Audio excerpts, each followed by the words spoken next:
On the lonely highways of Florida, a woman haunted by trauma and rage became a name that would terrify a nation.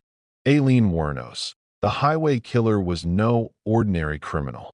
Between 1989 and 1990, she hunted men who crossed her path, committing a series of cold-blooded murders that shocked the world. But behind the fear and headlines was a life scarred by abuse, abandonment, and a relentless struggle to survive. This is the story of a woman pushed to the edge, whose path of vengeance turned deadly, and whose name still echoes in infamy. Watch closely, because some roads hide darkness you'll never forget. If you'd like more stories like this to appear on your page, please like, comment where you are watching from, and subscribe. There are 15 chapters in this series, each with one picture looping gently. Just close your eyes, relax, and let's dive into the story together. Chapter 1: Shadows of a Troubled Childhood. The making of Aileen. From the very beginning, Aileen Wuornos' life seemed marked by shadows. Born on February 29, 1956, in Rochester, Michigan, her arrival into the world was far from celebrated. Her mother, Diane Wuornos, was just a teenager when she gave birth, and her father, Leo Dale Pittman, was a deeply troubled man whose life was already entangled with crime, violence, and instability. For Aileen, the foundation of family, a place where most children find comfort, love, and guidance, was fractured before she could even understand what family meant. Her father was absent, incarcerated, and later institutionalized for violent offenses, while her mother, overwhelmed by the burden of two young children, abandoned Aileen and her brother Keith when Aileen was only a toddler. They were left in the care of their maternal grandparents, Lori and Britta Wuornos, who lived in Troy, Michigan. What might have seemed like a new chance at stability quickly dissolved into another chapter of neglect and hardship. The grandparents' household was strict and often harsh, with little warmth to soften the hard edges of their upbringing. Aileen grew up in an environment where discipline outweighed affection. Her grandfather was known for his volatility and alcohol abuse, and her grandmother, though more nurturing, struggled with health problems and often failed to shield the children from the emotional storms that raged inside the home. From her earliest years, Aileen was learning about survival in an atmosphere devoid of tenderness. Childhood games, laughter, or comforting reassurances were luxuries she seldom experienced. By the time she was old enough to interact with other children, Aileen already carried invisible scars. She was restless, often angry, and struggled to fit in. Accounts from her youth describe a girl who acted out, who lashed back at the world around her. It was not long before she began clashing with authority, whether it was teachers, neighbors, or her peers. The seeds of defiance had been planted, but underneath that defiance was an aching loneliness. As she moved through the earliest stages of school, Aileen's behavior drew attention for all the wrong reasons. She was quick to anger, often disruptive, and seemed incapable of finding the bonds of friendship that might have softened her restless spirit. This isolation only pushed her further into patterns of rebellion. Her classmates teased her, labeling her strange, and she soon became a target of bullying. Aileen, however, did not cower. She fought back, sometimes physically, and developed a hardened exterior to mask the vulnerabilities inside. The years that followed brought even greater challenges. Reports from her adolescence paint a troubling picture of sexual abuse within the household, allegations that would shape her understanding of trust, intimacy, and self-worth for the rest of her life. Whether or not every detail can be confirmed, the environment she grew up in was undeniably toxic. Aileen learned early on that the world was a place where one had to defend oneself fiercely, where vulnerability meant exploitation, and where affection was conditional or absent altogether. By the age of 11, Aileen began experimenting with alcohol and drugs, a path not uncommon for children in unstable environments. These substances became temporary escapes, a way to numb the emotional turbulence that had become her constant companion. The use of alcohol and drugs also introduced her to older, rougher social circles, where boundaries were thin and consequences often severe.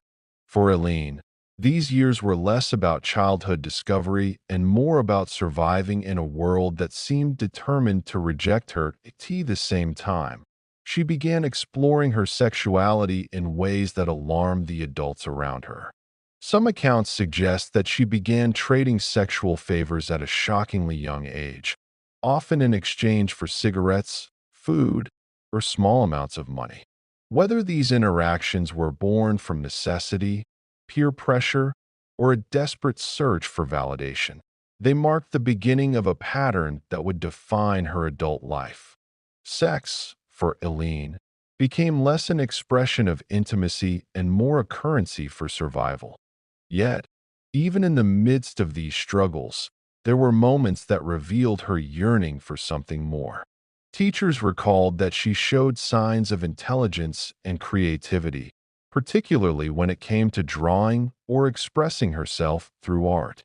But her potential was buried beneath layers of turmoil, overshadowed by the chaos that defined her daily existence.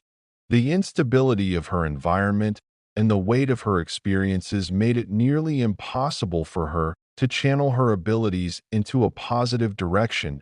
As Aileen transitioned into her teenage years, the fractures in her life deepened. The relationship with her grandfather grew more volatile, and she found herself spending increasing amounts of time away from home. She began drifting toward a lifestyle that revolved around hitchhiking, drinking, and fleeting encounters. For many of her peers, adolescence was a time of exploration, first loves, and dreams for the future. For Aileen, it was a time of escalating survival tactics, of trading her body to stave off hunger, of finding shelter where she could, and of learning to mask fear with aggression. It is tempting to look at these early years and see only the darkness that foreshadowed her later crimes. But the truth is more complex. Aileen Wuornos was not born with a destiny carved into stone. She was a child shaped by neglect, abuse, and abandonment. She was a girl who longed for acceptance but found rejection, who sought love but encountered exploitation. Every scar she carried into adulthood was etched during these formative years, setting the stage for a life where trust would be fleeting and survival would come at any cost. The story of Aileen Wuornos cannot be told without understanding these shadows of her troubled childhood. They were not just the backdrop, but the very soil from which her future choices grew. In the echoes of her earliest memories, one can already hear the faint, unsettling rumble of the path she would eventually walk, a path that would make her one of America's most infamous figures. As Aileen entered her teenage years, the fragile threads holding her world together began to unravel even further. The family home, already strained with hostility and instability, became unbearable. She often escaped into the woods surrounding her neighborhood or along the highways that stretched like veins across Michigan, places where she could smoke, drink, and forget about the bitterness that awaited her at home. These open roads would become both a sanctuary and, later, a stage for the darkest chapters of her life. By the age of 14, Eileen's sense of self-worth had been deeply eroded. She was described as loud, aggressive, and often reckless, masking the insecurities and traumas that gnawed at her from within. The lines between rebellion and survival blurred. Hitchhiking became more than a thrill. It was her way of accessing freedom, companionship, and opportunities to escape the suffocating tension of home. But the strangers she met on these roads were not always kind. and each encounter etched another mark of mistrust into her already guarded soul. But it was also at this age that Aileen experienced one of the most defining events of her young life. She became pregnant after a brief and troubled relationship, reportedly with a much older man. The pregnancy thrust her into an even deeper state of vulnerability. In January 1971, at the age of 15, she gave birth to a baby boy at a home for unwed mothers. The child was immediately placed for adoption, a decision made not by her, but by the adults in her life who saw her as incapable of raising a child. For Aileen, the experience left a profound scar. She never held on to the comfort of motherhood. Instead, she was left with another form of abandonment, the absence of a child she would never know. Returning to her grandparents' home after the birth, she found no reprieve. The already strained relationship with her grandfather collapsed entirely. Accounts suggest he threw her out of the house, leaving her homeless and forced to survive on her own as a teenager. With no safety net, Aileen turned fully to the streets. She slept in abandoned cars, in the woods, or at friends' houses when she could. Hunger and cold became her constant companions, but so too did defiance. She refused to beg for help, choosing instead to rely on the only resource she believed she had control over, her body. By the mid-1970s, Aileen had fully immersed herself in a transient lifestyle. She earned money through sex work, hitchhiking from town to town, living day by day. She drifted across Michigan and eventually into Florida, drawn by the promise of warmth and the freedom of the open road. To those who crossed paths with her during these years, she appeared wild, impulsive, and sometimes charismatic. She could be charming in short bursts, but her temper often turned interactions sour. She carried with her a storm of emotions that could shift without warning, from laughter to rage, from affection to hostility. Even as she struggled to survive, Aileen harbored dreams. She often spoke of wanting to live a normal life, of having a husband, a house, perhaps even a family. These longings clashed with the reality of her circumstances. The more she reached for stability, the more it seemed to slip through her fingers. Jobs were impossible to keep. The lure of quick money through sex work overshadowed any attempt to settle into conventional employment. Encounters with the law became more frequent. Arrests for disorderly conduct, drunk driving, theft, and prostitution piled up, creating a record that followed her wherever she went. The instability of her teenage years hardened into a pattern by her 20s. Aileen was no longer just a troubled child, but a young woman whose identity was shaped by rejection and survival. Her encounters with men were often transactional, reinforcing her view that relationships were rooted in exploitation rather than trust. She had no consistent network of friends or family. The people who entered her life tended to drift away quickly, unable to weather her volatility. Yet, behind the anger and impulsiveness, there remained a vulnerability. Aileen yearned for acceptance, even if she rarely admitted it. Her behavior, as destructive as it often was, carried the imprint of someone desperate to be seen, to be loved, to be valued. This yearning, unmet and unacknowledged, simmered beneath the surface, feeding the storm that would later explode in violence. That it is in these years, between the harshness of her youth and the crimes that would later define her, that Aileen's story takes on its most haunting quality. She was a woman walking the edge of two worlds, one of endless hardship and one of possibility. She could have taken a different path if the right supports had been there, if she had found stability, if the wounds of her childhood had been healed rather than deepened. But those ifs never came. Instead, her life followed a trajectory that seemed destined to spiral downward, each step carrying her closer to the infamy that awaited her. By the late 1970s, Aileen had carved out a life that was precarious at best. She was a fixture along highways, moving from one city to another, sustaining herself through brief encounters, stolen goods, and the fleeting sense of freedom that came from never staying in one place too long. She had become invisible to most of society, existing in the margins where few cared to look. But the road she traveled would eventually bring her into sharp focus, placing her name into headlines and courtrooms, forever etching her into the darker chapters of American history. The shadows of her troubled childhood did not simply vanish as she grew older. They stretched across every stage of her life, shaping her choices, fueling her anger, and deepening her distrust. They were the invisible chains that bound her to a cycle of instability and survival. As she moved further into adulthood, those chains would pull her into decisions and actions that would leave a trail of tragedy and horror. And so, the story of Aileen Wuornos begins not with the murders that made her infamous, but with the broken foundations of her childhood.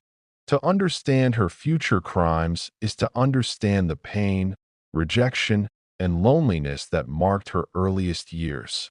These shadows were not merely the background of her story, they were the very essence of her identity. Chapter 2: The Weight of Abandonment, Family, Trauma, and Early Wounds. The story of Aileen Wuornos cannot be separated from the echo of abandonment that trailed her life from its beginning. Few forces shape the human spirit more powerfully than the loss of connection, and in Eileen's case, this wound was carved before she was old enough to understand it. Her father, Leo Dale Pittman, was absent long before her birth, and what little she learned of him as she grew older painted a portrait of a man steeped in darkness. Pittman, deeply troubled and mentally unstable, cycled through prisons and psychiatric institutions. His crimes included sexual offenses against children, and he would ultimately die by suicide while incarcerated. For Aileen, this knowledge was not only painful but corrosive.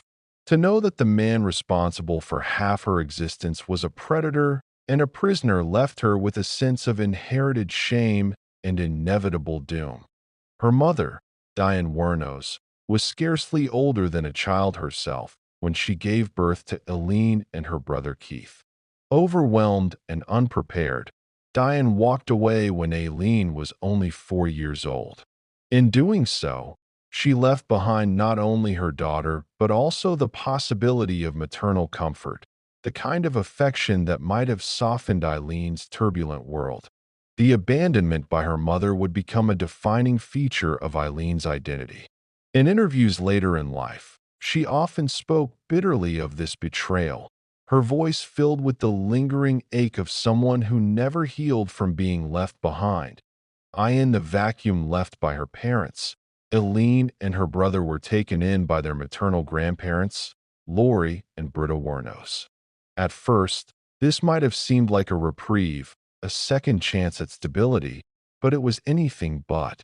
Her grandfather, a man described as domineering and cruel, was known for his quick temper and violent tendencies, especially when fueled by alcohol. He instilled fear rather than guidance, discipline rather than support. Her grandmother, while gentler, struggled with alcoholism and ill health, leaving her unable to provide the consistency or protection the children needed. Thus, Aileen and Keith were raised in an environment where volatility was the norm and affection was scarce. The weight of this abandonment shaped Eileen's emotional world. Without parents to nurture her, without grandparents who could offer unconditional love, she grew up with the constant sense that she was unwanted, unloved, and expendable. Children internalize the messages they receive from the adults around them, and the message Aileen absorbed was devastating. She did not matter. This belief would ripple through her decisions, her relationships, and eventually, the violent acts that would define her life as she grew older. The neglect she experienced transformed into something even darker. Allegations of abuse within the home, particularly at the hands of her grandfather, haunted her adolescence. Whether through physical violence or the looming threat of it, Aileen was forced to navigate a childhood that was far more about survival than growth.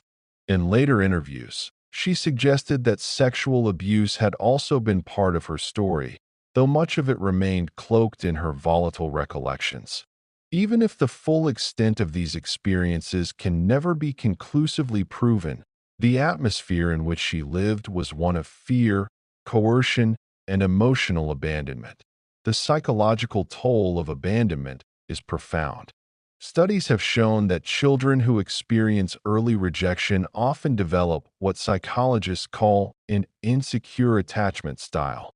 This manifests in relationships characterized by either clinging dependency or volatile detachment, patterns that would later define Aileen's interactions with friends, lovers, and strangers alike. She longed desperately for connection, yet she also distrusted it. When love or companionship appeared in her life, she clung to it with ferocity, but when she sensed rejection, she lashed out with anger or violence, convinced that abandonment was inevitable. This internal conflict grew sharper as she reached adolescence. She experimented with sex and alcohol at a young age, behaviors that reflected both rebellion and a desperate search for validation. By offering her body to older boys and men in exchange for small favors or companionship, she was not simply engaging in reckless teenage behavior. She was reenacting the abandonment she had already experienced, hoping that by giving something of herself, she might secure the affection she craved. But these exchanges, transactional and exploitative, only deepened her sense of emptiness. The abandonment also forged in her a fierce independence, the one that often worked against her. Thrown out of her home as a teenager, she learned quickly that survival meant relying on no one but herself. Hitchhiking, stealing, bartering sex. These were not choices made with freedom, but acts of necessity for a girl with nowhere to turn. Each day was another lesson in self-preservation, and each passing encounter confirmed her belief that people could not be trusted. Yet, even in these early years, one can see the contradictions that defined Aileen Wuornos. She was hardened and angry, but she was also wounded and yearning. She distrusted others, but longed for companionship. She wanted to be seen as tough and unbreakable, yet inside, she carried the fragile weight of someone who had been discarded again and again. The abandonment she endured did not simply harden her. It carved out a hollow space within her that she would spend the rest of her life trying and failing to fill. That by the time she was 15, Aileen had already lived through more upheaval than many experience in a lifetime. The abandonment by her parents, the harshness of her grandparents' home, the instability of adolescence, all of it combined into a narrative of rejection. And rejection, once internalized, becomes a lens through which the world is viewed. For Aileen, the world was not a place of opportunity or kindness. It was a place where she had been cast aside, forced to fend for herself, and destined to be alone. The weight of abandonment never left her. Even as she entered adulthood and became infamous for her crimes, she carried with her the invisible burden of those early losses. It was a burden that shaped her identity, her choices, and her view of humanity itself. The murders she later committed cannot be understood outside of this context. To Aileen, each man she encountered on the highways was not just a stranger. He was also a symbol of a world that had rejected her from the start. The story of abandonment in Aileen Wuornos' life was not confined to her earliest years. It carried forward, shaping her adolescence and adulthood with a relentless grip. To understand the trajectory of her life, one must consider not only the fact that she was abandoned, but also how she responded to it. The wounds of childhood became patterns of behavior that repeated themselves over and over, leading her deeper into isolation, distrust, and ultimately violence. When Aileen was cast out of her grandparents' home as a teenager, she was left without structure, without guidance, and without a safety net. For most, the teenage years are a time of discovery, of learning within the boundaries of family and community. For Aileen, they were years of exile.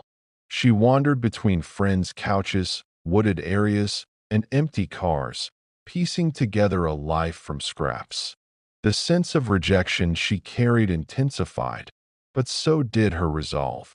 If no one else would take care of her, she would take care of herself.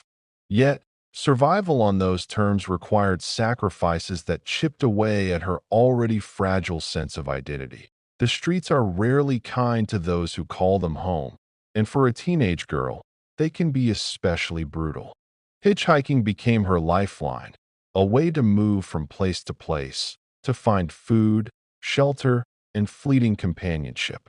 Every ride came with risk, but for Aileen, risk was preferable to the suffocation of abandonment.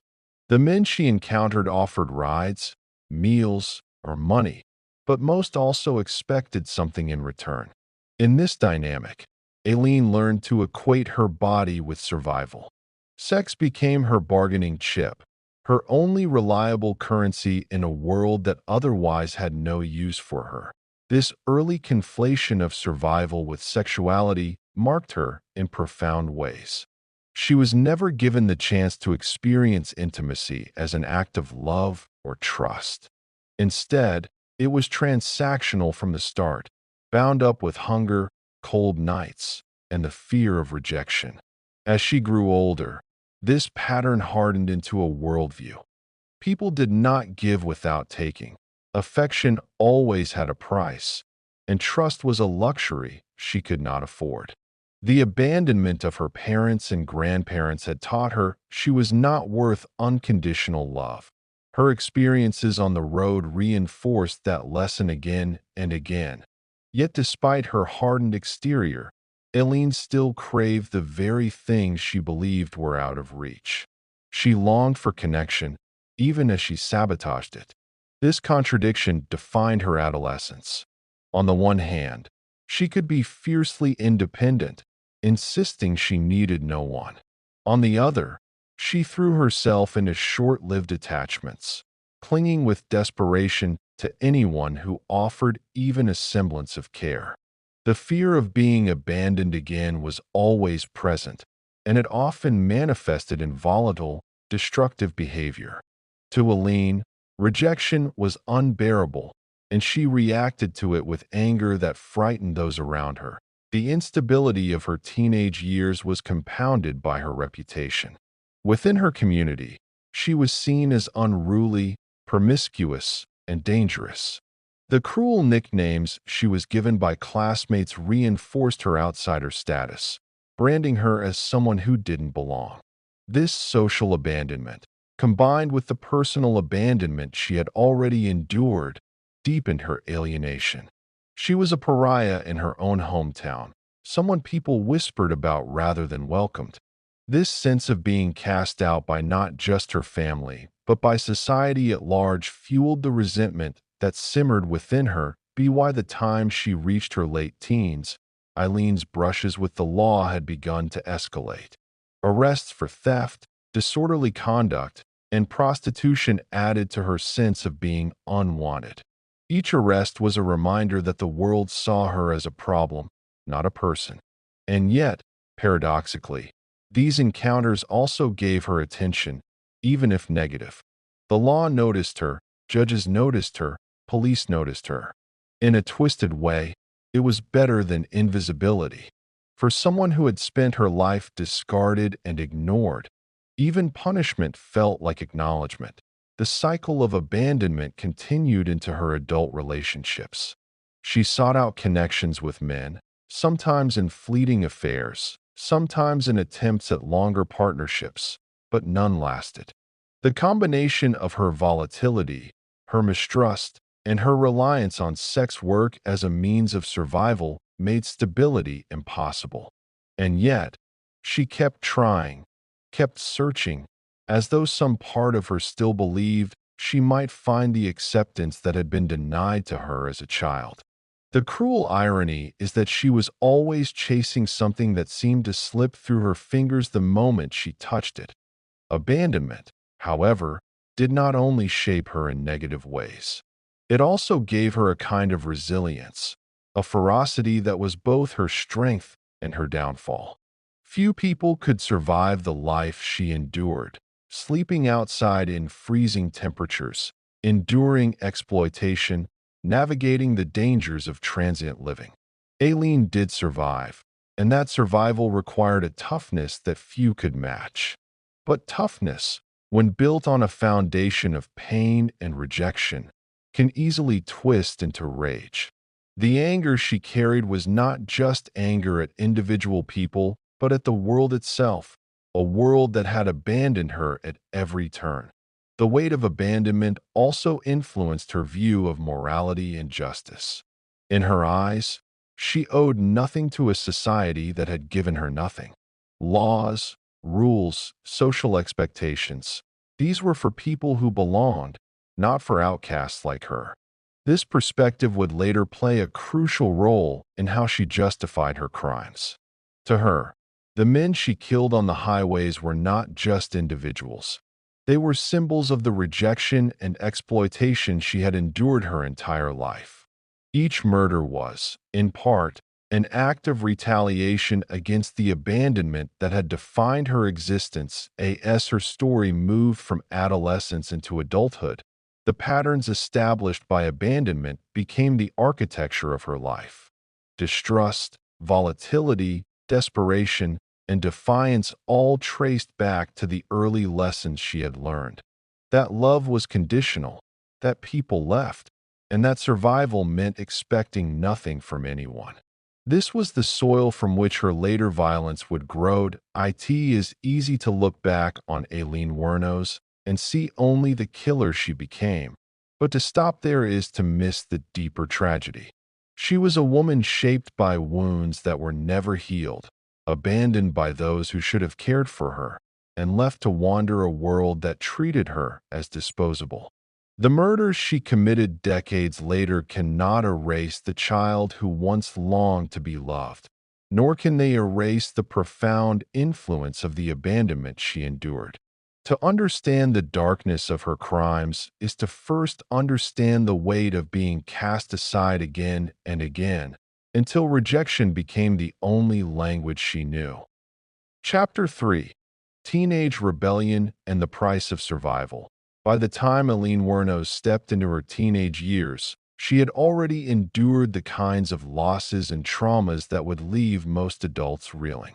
Yet instead of breaking her, those experiences hardened her, pushing her toward a path where rebellion became her shield and survival her only goal. For Aileen, adolescence wasn't about experimenting with hobbies, first loves, or planning for the future.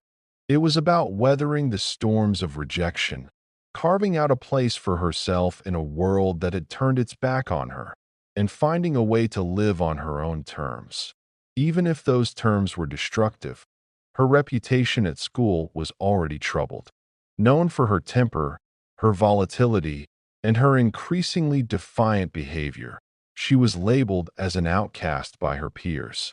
Where other girls her age were concerned with fitting in, Aileen seemed determined, or doomed, to stand apart. She dressed in ways that set her apart, spoke with a bluntness that was often abrasive, and carried herself with an air of someone who had seen too much. The teasing and bullying she endured in school only pushed her further toward isolation. Yet she never simply accepted cruelty. When mocked, she fought back, sometimes with words and sometimes with fists.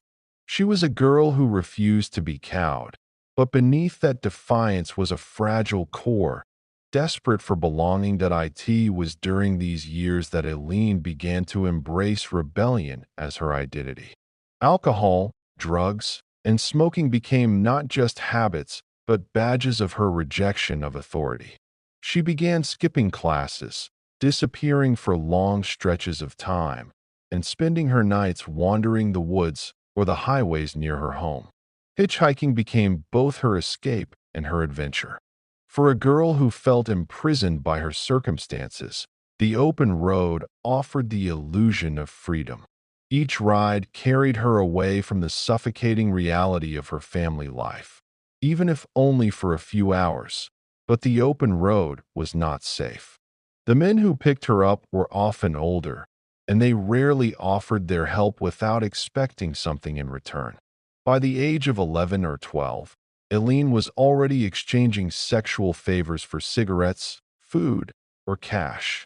For many of her classmates, adolescence was a time of first crushes and awkward dances. For Aileen, it was a time of learning that her body could be a commodity. In this way, rebellion and survival were intertwined. Her defiance of rules and authority was not just about thrill-seeking, but about carving out a way to endure a life that had left her with so few options. Her interactions with boys her own age were no less complicated. She longed for acceptance and attention, yet she was often ridiculed and ostracized. Stories circulated in her community about her promiscuity, whether exaggerated or not, and her reputation as a troublemaker grew. This social rejection only pushed her deeper into the fringes of society, reinforcing the idea that she didn't belong anywhere. Every cruel nickname, every exclusion from social circles, became another stone in the wall she built around herself. The rebellion that defined her teenage years was not without consequence. She was often in trouble with local authorities for petty theft, disorderly conduct, and truancy. Her grandparents' household, already strained, became a battlefield. Her grandfather's strict and often abusive methods of discipline clashed with her growing independence and defiance. Arguments escalated into confrontations, and the tension reached a breaking point. Eventually, Aileen was cast out entirely, abandoned once again by those who should have offered her shelter. Thrown into the world without guidance, she adapted quickly to the harsh realities of life on her own. She survived by sleeping outdoors, sometimes in the woods, other times in abandoned vehicles. In winter, she endured the bitter cold of Michigan nights, finding warmth wherever she could. Hunger became a daily battle. Yet, remarkably, she refused to see herself as a victim. Instead, she embraced her situation with a kind of raw defiance. If the world wouldn't care for her, she would care for herself, even if it meant breaking laws, bartering her body, or stealing what she needed. This period of teenage rebellion was also marked by a deep yearning for connection, one that often revealed itself in destructive ways. Aileen pursued relationships with boys and men with an intensity that frightened them. Her desperate need to avoid abandonment led her to cling too tightly, to demand too much, and to lash out when she sensed rejection. These patterns would become hallmarks of her adult relationships as well, leaving her perpetually caught in a cycle of longing and rage. The price of this rebellion was high. Eileen's education fell by the wayside, cutting her off from opportunities that might have offered her an escape. Her criminal record began to build, marking her as someone destined for trouble in the eyes of law enforcement. And her reliance on sex work as a means of survival set her on a path from which she would never fully veer. What began as a teenage coping mechanism became, over time, her primary way of navigating the world.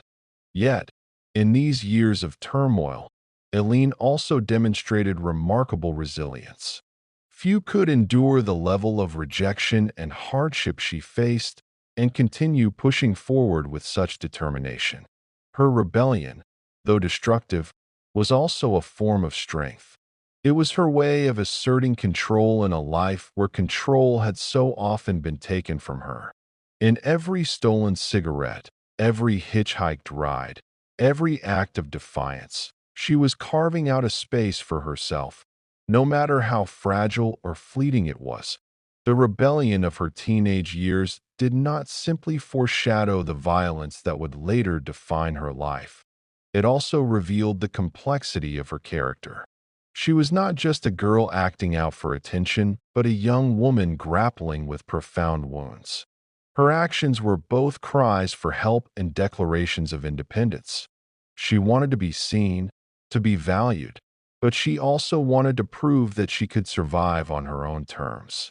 The tragic irony is that her rebellion, meant to protect her from abandonment and vulnerability, only deepened her isolation, setting her on a course toward an adulthood defined by instability, mistrust, and eventually violence. By the time she reached her mid-teens, Aileen Wuornos was no longer simply a troubled girl from Michigan. She was a drifter, a survivor, and an outcast. The rebellion that had defined her adolescence had come at a steep price, leaving her with few options, fewer allies, and a worldview shaped by anger, mistrust, and survival. The choices she made during these years, forged in the fires of abandonment and hardship, would echo across the rest of her life, paving the way for the infamous crimes that would one day place her name in headlines across the world. Life on the margins of society became Aileen Wuornos' reality as her teenage rebellion deepened. What had begun as truancy, defiance, and the occasional petty theft evolved into a full lifestyle of survival on the streets. With no family support to guide her, and no community willing to embrace her, she became a ghost in her own hometown, visible only when she caused trouble or broke the rules. Yet even as she slipped further away from the world of ordinary adolescence, her actions carried an undercurrent of desperation, a desire to prove she could endure, no matter the cost. Her peers had long since rejected her. The bullying at school, the cruel nicknames, and the whispers about her promiscuity had pushed her to the fringes of social life. But where most might have withdrawn, Aileen lashed back. She fought with classmates, mouthed off to teachers, and flaunted her defiance. This earned her a reputation as someone to be avoided, too volatile, too unpredictable. But for Aileen, this identity was a shield. If she could not be accepted, she would be feared. If she could not belong, she would stand apart. The price of this strategy, however, was loneliness. Behind her tough exterior, Aileen still yearned for friendship, for love, for someone who would not leave her behind. This yearning manifested in intense attachments to boys and men, relationships that often burned bright but ended in disaster. When these bonds fractured, as they inevitably did, Aileen's reactions were explosive. She saw every rejection not as a simple end, but as another act of betrayal layered onto a lifetime of abandonment. To those around her, her intensity was overwhelming. To her, it was survival. Cling hard enough, fight hard enough, and maybe this time, they wouldn't leave. The instability at home reached its breaking point during these years. Her grandfather's authority had always been harsh, but now it clashed directly with Aileen's growing defiance. The household became a place of shouting matches, confrontations, and threats. By the time she was 15, the tension could no longer be contained. Accounts differ on whether she left voluntarily or was forced out, but what is certain is that she found herself without a home. Once again, she was abandoned, not only by her parents but now by the last relatives who might have offered her shelter. Homelessness at such a young age cemented her rebellion. She wandered the streets and wooded areas near her town, often relying on her brother Keith or other acquaintances for brief reprieves. But Keith was himself struggling with his own troubled path, and neither sibling could offer the other stability. Together, they embodied the fallout of a family fractured beyond repair. For Aileen, the streets became both a prison and a proving ground. Each night she survived was a declaration that she did not need anyone, even if deep down She longed for the opposite. Her methods of survival grew riskier as time went on. Hitchhiking was her primary way of moving from place to place, but the men who picked her up often had expectations. By now, Aileen was accustomed to the transactional nature of these encounters. Cigarettes, money, or food were exchanged for sex. To her, it was not exploitation but a grim reality. Her rebellion against societal norms, rejecting school, rejecting authority, rejecting convention, had left her with few choices. This was her way of taking control of an existence that otherwise offered her none. Yet this rebellion came with dangers that would shadow her for the rest of her life. Violence on the road was a constant risk, and encounters with aggressive or predatory men left her with scars both physical and emotional. Each of these moments reinforced the distrust she already carried toward the world. It was here, in these dangerous spaces, that her worldview began to harden into something darker. To Aileen, men became symbols of exploitation and betrayal. Every interaction was tinged with suspicion. Every kindness weighed against the likelihood of an ulterior motive. The law, too, began to take notice of her rebellion. Arrests for disorderly conduct and theft placed her firmly in the records of local authorities. To them, she was another troubled teenager on the path to becoming a criminal. But for Aileen, each arrest was another reminder of her outsider status. Even institutions meant to enforce order seemed more like adversaries than protectors.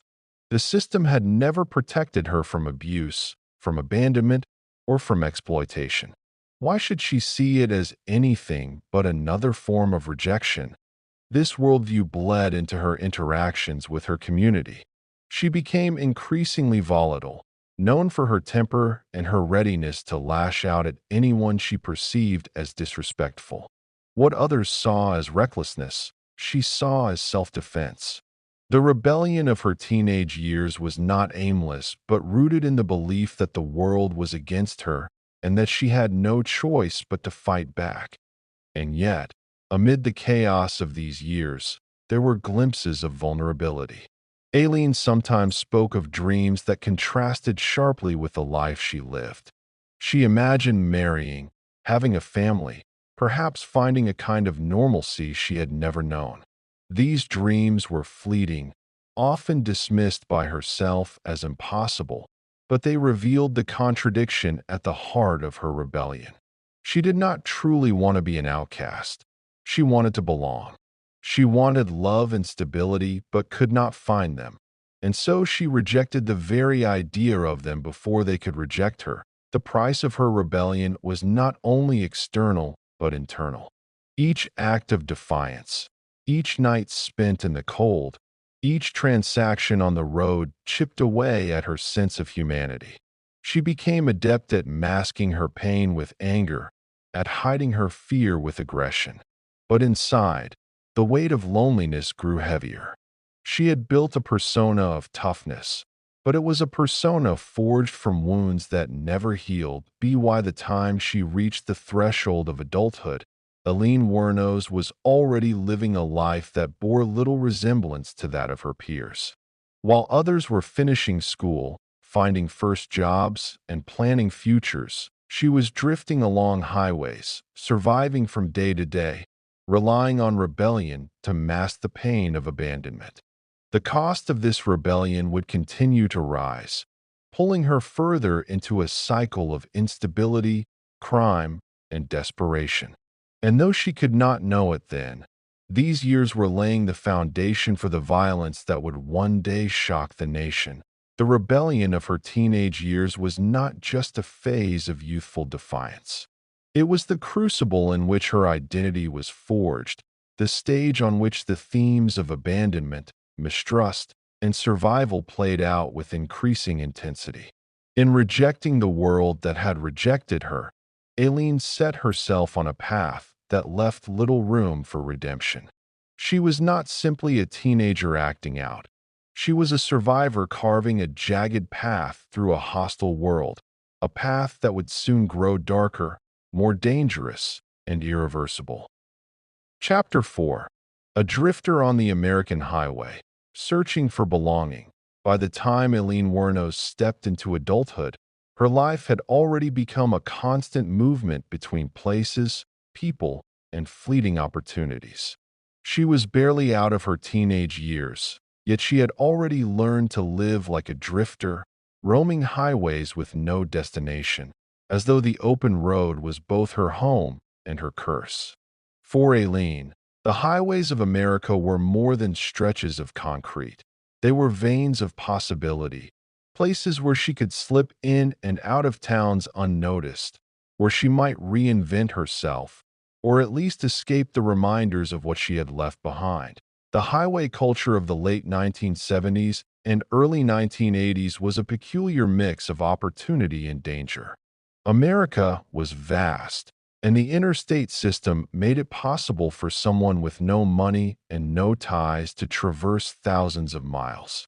Hitchhikers were a common sight, their thumbs raised as trucks and cars roared past, hoping for a ride. But for women like Aileen, this lifestyle came with a particular peril. Each ride offered food, shelter, or a way forward, but each also carried the possibility of violence. Yet Aileen embraced this uncertainty because she had little else. To her, the road symbolized freedom from rejection, an endless expanse where no one could pin her down or force her into a role she did not want. She quickly became fluent in the unwritten codes of hitchhiking. She knew which truck stops might offer a friendly driver willing to buy her a meal. She learned how to approach strangers, how to gauge whether they might be dangerous or generous, and how to make herself useful to them in exchange for what she needed.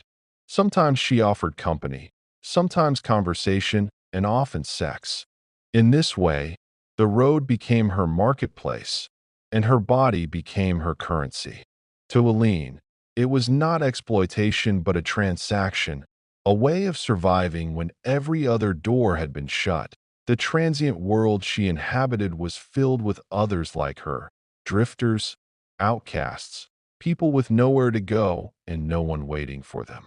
She crossed paths with men who claimed to be out looking for work, with women escaping abusive homes, with veterans who had lost their place in society. In them, Aileen saw reflections of herself, wounded, wandering souls who had been cast aside by the world. And yet, even among this community of outsiders, Eileen's volatility often set her apart. She wanted connection but struggled to hold on to it. Her temper and her distrust made even brief relationships with fellow travelers fragile at times. Her drifting took her far from Michigan, her childhood home. She wandered through states like Colorado, Texas, and Florida, chasing whispers of opportunity or simply following the flow of the road. Florida, in particular, drew her like a magnet.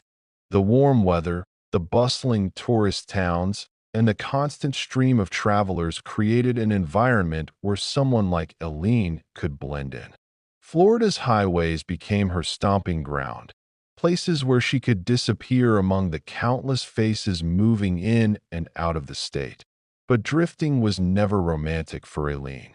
Each mile carried with it hunger, exhaustion, and danger. Sleeping under bridges, in wooded areas, or in abandoned buildings left her vulnerable. Violence lurked at every turn, and Aileen often carried weapons, a knife, a small gun, anything that could give her a sense of control in moments of fear. For her, the road demanded toughness, a readiness to defend herself against anyone who threatened her. Yet the longer she lived this way, the more her worldview hardened. She began to see danger not as a possibility, but as a certainty. Trusting others became almost impossible.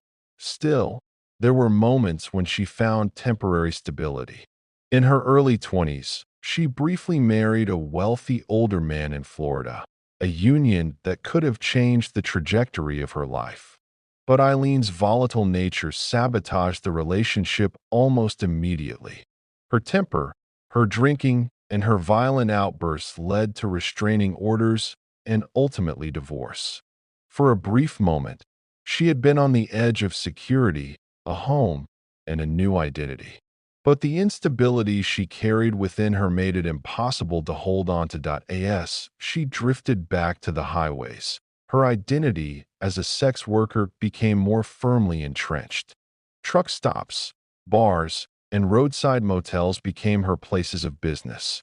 The men she encountered ranged from kind and sympathetic to cruel and dangerous, and Aileen adapted to each situation with a mixture of charm and aggression. Over time, she grew skilled at reading people quickly, knowing when to play soft and when to lash out. But with each encounter, the line between survival and exploitation blurred further, leaving deep marks on her psyche. Alcohol became another companion on her drifting journey. Drinking dulled the pain of loneliness, softened the edges of her despair, and gave her the courage to keep moving. But it also fueled her volatility. Drunken fights, reckless behavior, and arrests for disorderly conduct became common threads in her story. The law followed her as persistently as the road did, marking her presence in police records across multiple states. Each time she was arrested, the cycle repeated itself: a brief confinement, release, and then back to the highways. The sense of belonging that Aileen longed for remained elusive. She was constantly in motion, but motion did not equal purpose. She wanted love, yet her relationships crumbled under the weight of her instability. She wanted safety, yet she placed herself in dangerous situations daily. The road promised freedom, but it also delivered isolation. And in this isolation, her anger deepened, her suspicion of others intensified, and her reliance on survival tactics grew harsher. As she carved out her life as a drifter, Aileen began to embody the contradictions that would define her. She was at once fiercely independent and desperately needy, longing for stability but sabotaging it when it appeared. She was a woman hardened by survival, yet fragile in her longing for affection. These contradictions made her unpredictable, a trait that kept others at a distance, but also gave her a kind of power in encounters with strangers. The American highway offered her no stability, but it gave her movement, and movement was the only form of control she had left. Each ride, each mile, each passing town was another chance to start over, another attempt to fill the void of belonging that had haunted her since childhood. But as the years stretched on, the road became less a symbol of freedom and more a reminder of what she could never escape: herself. The drifting years of Aileen Wuornos' life reveal not only her desperation, but also the way she shaped herself into a survivor who could navigate the shadows of America's highways. Each town she passed through seemed to recognize her for what she was: someone who didn't fit, who lived on the edges of society. Bartenders, truck drivers, and motel clerks might remember her as loud, fiery, and quick to anger. Others saw her as pitiable, a woman with eyes that carried too much sadness for her age. But for Aileen, appearances didn't matter. She was focused on survival, and survival required constant motion. She never stayed anywhere long enough to build roots. Small towns rejected her quickly. Her drinking, her fighting, her tendency to cause scenes at bars or truck stops meant that someone would eventually call the police. Arrest records from her 20s show a trail of misdemeanors: drunk and disorderly conduct, theft, carrying weapons. Each arrest was a mark that the world had once again rejected her presence. Yet she always found her way back to the highway. The highway never judged her. It simply stretched on, endless and indifferent. During this time, Aileen began to sharpen her ability to present herself as whatever was necessary in the moment. To some men, she was flirtatious and vulnerable, projecting innocence to secure rides or small amounts of money. To others, she was rough and aggressive, challenging them with sharp words and brash behavior. This adaptability was her weapon, a way to control encounters that could otherwise leave her powerless. She was constantly calculating, reading body language, weighing tone of voice, and deciding within seconds whether someone was friend or threat. In this way, her drifting lifestyle was not simply wandering. It was survival through performance, a daily negotiation between danger and opportunity. But survival came at a cost. As the years passed, her body bore the physical toll of her lifestyle. Long nights outdoors left her exhausted, frequent fights left scars, and drinking ravaged her health. She was aging before her time, her face hardening, her voice coarsening. She was still a young woman, but she looked and carried herself like someone much older. This visible wear made her even more of an outsider, reducing her chances of finding the belonging she still desperately craved. Yet even in her drifting life, there were moments of connection. She formed short-lived friendships with fellow travelers, women who shared her path for a time before disappearing again. She fell into romantic entanglements with men, some violent, some fleetingly kind. But none of these connections lasted. Eileen's volatility ensured that. Her deep mistrust meant that every argument, every disappointment, felt like another abandonment. And she responded with fury, pushing people away before they could walk away themselves. The very longing that drove her to seek out relationships made it nearly impossible for her to sustain them. Florida became her anchor during these years, the state she returned to most often. Its highways teemed with tourists, truckers, and transients, an endless flow of people who made her presence less conspicuous. The warm climate made survival slightly easier, and the roadside culture of Florida gave her opportunities for sex work. But Florida was also where her most dangerous tendencies would eventually come to the surface. The state's highways were both her refuge and, ultimately, her hunting ground. What she longed for more than money or stability was belonging.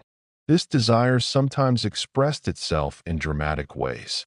In bars, she would loudly proclaim stories about herself, claims of working in important jobs, or having connections, or being someone other than who she was.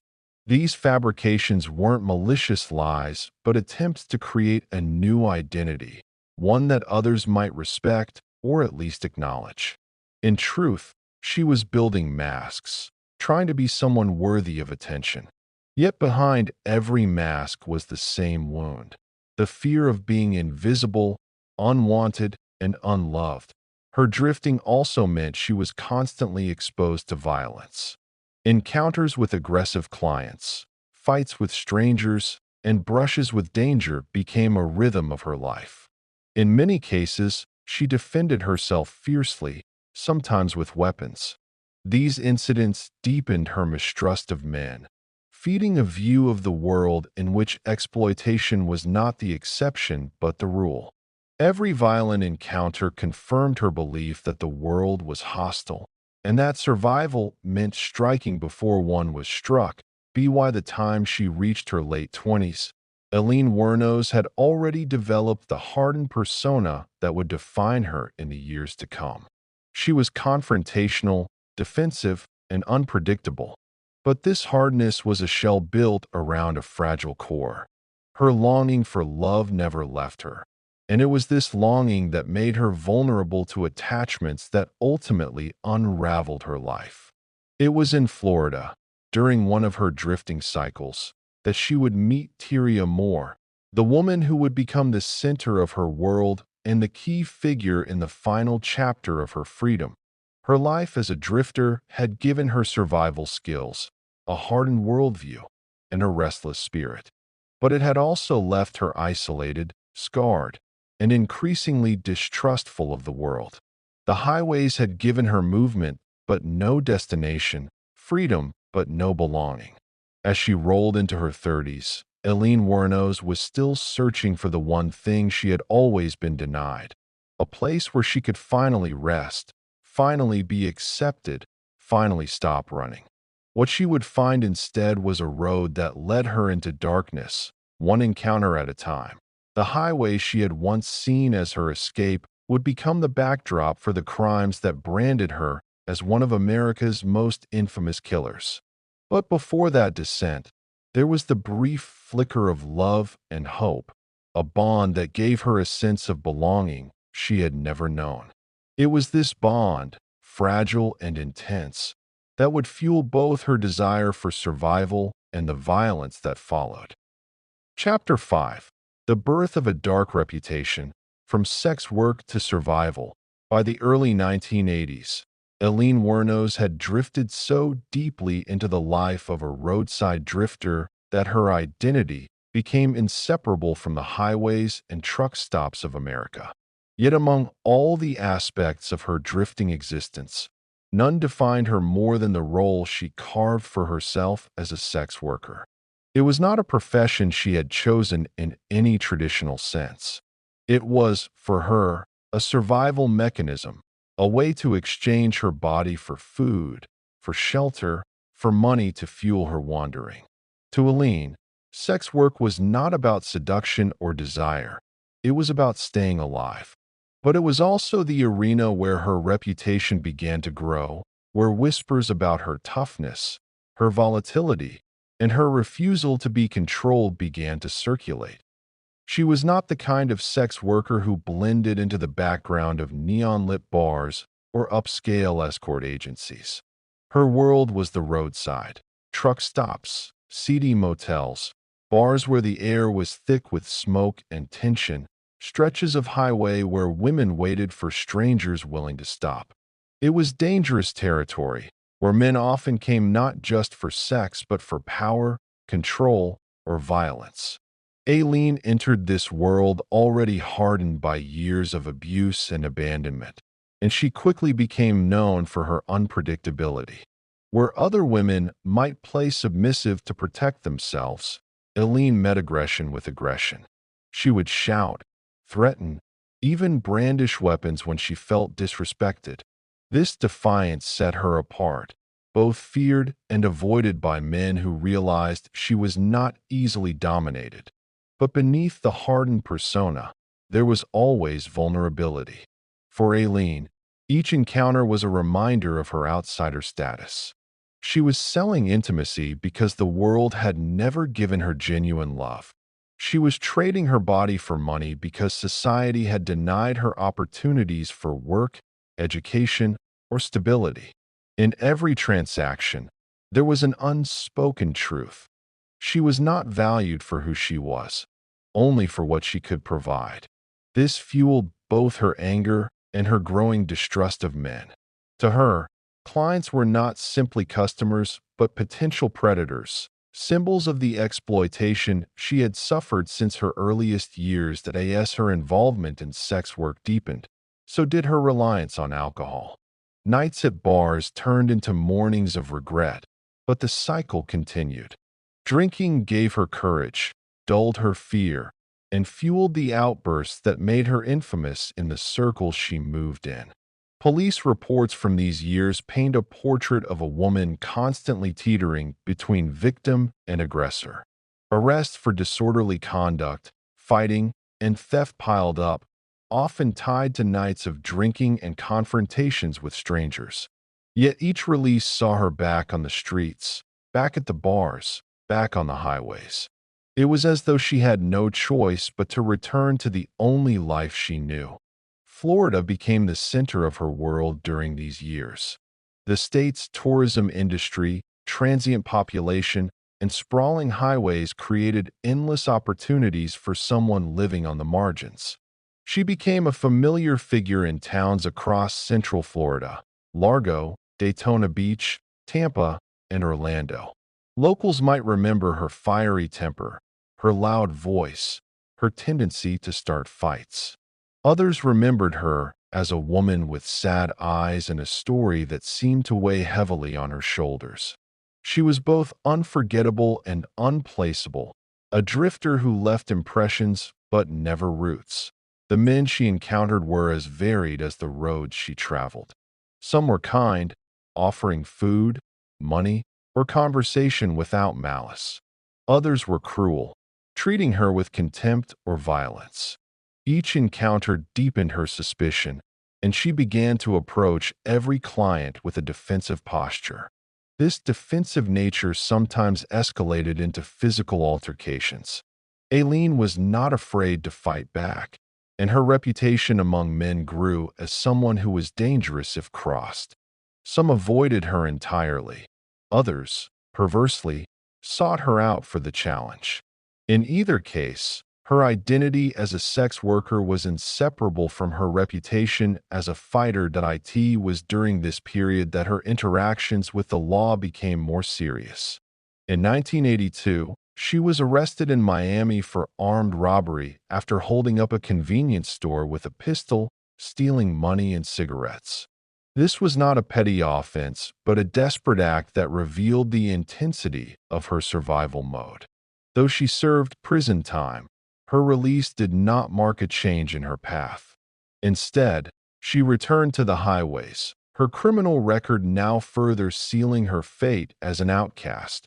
Her dark reputation continued to grow as arrests piled up in various counties, forging checks, stealing cars, resisting arrest. In every town, she left behind fragments of her story, scattered across police files and whispered among locals.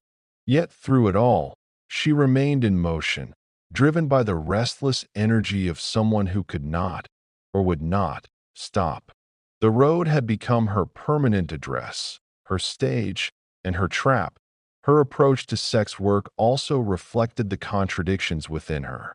At times, she could be disarmingly charming, playing into the role of a flirtatious drifter. At other times, she was hostile, quick to remind men that she would not be mistreated. She often bragged that she had no problem defending herself with violence if necessary. This reputation was both her protection and her curse. It kept some dangers at bay but drew others toward her, men who sought to test the boundaries of her toughness. Every encounter became a potential battlefield, reinforcing her belief that she lived in a world of predators. The longing for connection never left her, even as she built her reputation on defiance. In the midst of her volatile life, she sought out relationships, sometimes with men, often with women, where she could pour her intensity and need for affection. These relationships, however, rarely lasted. Her volatility, her drinking, and her desperation often drove her partners away. Each loss deepened the wound. Each rejection confirmed the narrative she carried from childhood, that she was unlovable, unwanted, destined to be alone. By the mid-1980s, Aileen Wuornos was no longer just a drifter. She was a figure known across Florida's roadside communities, a woman who blended sex work with survival, charm with violence, and vulnerability with rage. To law enforcement, she was a repeat offender, a name that appeared too often in arrest records. To clients, she was unpredictable, sometimes tender, sometimes terrifying. To herself, she was a survivor, scraping her way through a hostile world with whatever tools she had. Yet it was during these years that her dark reputation began to transform into something more ominous. The anger that had always simmered within her was reaching a boiling point. The years of abuse, abandonment, exploitation, and violence had not only hardened her, but left her with a worldview where violence felt inevitable. She no longer saw herself as just surviving. She began to see herself as fighting a war against men, against society, against the world that had rejected her. What began as sex work for survival was evolving into something more dangerous. And soon, the highways of Florida would bear witness to the storm that had been building within her for decades. Aileen Wuornos' reputation as a drifter and sex worker was inseparable from her growing notoriety for unpredictability and aggression. By the late 1980s, The line between survival and defiance had blurred so completely that every interaction became a negotiation of power, control, and self-preservation. She had learned the harshest rules of life on the road. Trust no one completely, assert yourself immediately, and never allow fear to dominate. These lessons were etched into her behavior, shaping how she moved through the world and how she confronted those who crossed her path. Her lifestyle continued to revolve around Florida's highways, particularly stretches that connected small towns to bustling tourist centers. She had an uncanny ability to read people, quickly identifying those who might be threats and those who could provide her with shelter, food, or money. Yet even this skill could not shield her from the constant tension of living on the fringes. Men who mistook her toughness for vulnerability sometimes became aggressive, forcing her to defend herself in ways that could escalate to violence. These incidents fueled her growing anger and cemented her reputation as someone who was dangerous if provoked. Alcohol remained a constant companion, dulling the edges of fear and loneliness, but simultaneously amplifying her volatility. Nights often ended in shouting matches or physical fights in the bars and roadside motels where she lingered. Police interactions became routine. Officers knew her name, knew her history, and often approached her with caution. Yet arrests, fines, and brief stints in jail were temporary setbacks. Upon release, she returned to the road, back to the transient existence that had become her only reality. The road offered both freedom and danger, and Aileen navigated it with a mixture of bravado and caution. Despite her hardened exterior, Eileen's longing for connection persisted. She sought out relationships with both men and women, though each was fraught with instability. One of the most significant relationships she formed during this period was with Tyria Moore, a younger woman who became both companion and confidant. Moore offered Aileen a rare sense of emotional closeness and loyalty, a bond that contrasted sharply with the constant chaos of her drifting life. Their relationship would later play a crucial role in Eileen's story, but even with Moore, the patterns of mistrust and volatility remained. Love was never simple for Aileen. It was both a refuge and a trigger, intensifying her already heightened emotions and often leading to conflict. Sex work, however, remained the cornerstone of her existence. She became highly strategic in her approach, choosing locations where she could operate with relative safety and identifying clients who could provide resources without posing significant threats. Her reputation for toughness often preceded her, creating a psychological edge in transactions. Men who underestimated her quickly learned that she was not to be trifled with. Some were frightened, some intrigued, and others challenged her, often with disastrous results. Through it all, Aileen maintained a sense of control, a critical tool for someone whose entire life had been defined by abandonment and vulnerability. Her encounters with the law escalated in seriousness. In addition to arrests for theft and disorderly conduct, she became entangled in investigations involving fraud, minor assaults, and weapons offenses. Law enforcement officers frequently described her as volatile and uncooperative, but also as someone who had endured a lifetime of hardship that few could imagine. These records provide a window into the growing tension in her life, a mixture of desperation, survival instincts, and a simmering anger that was now deeply intertwined with her day-to-day existence. The broader societal context of the time also influenced her trajectory. The highways she roamed were filled with transient populations, truck drivers, seasonal workers, and other drifters, making it easy for someone like Aileen to move unnoticed.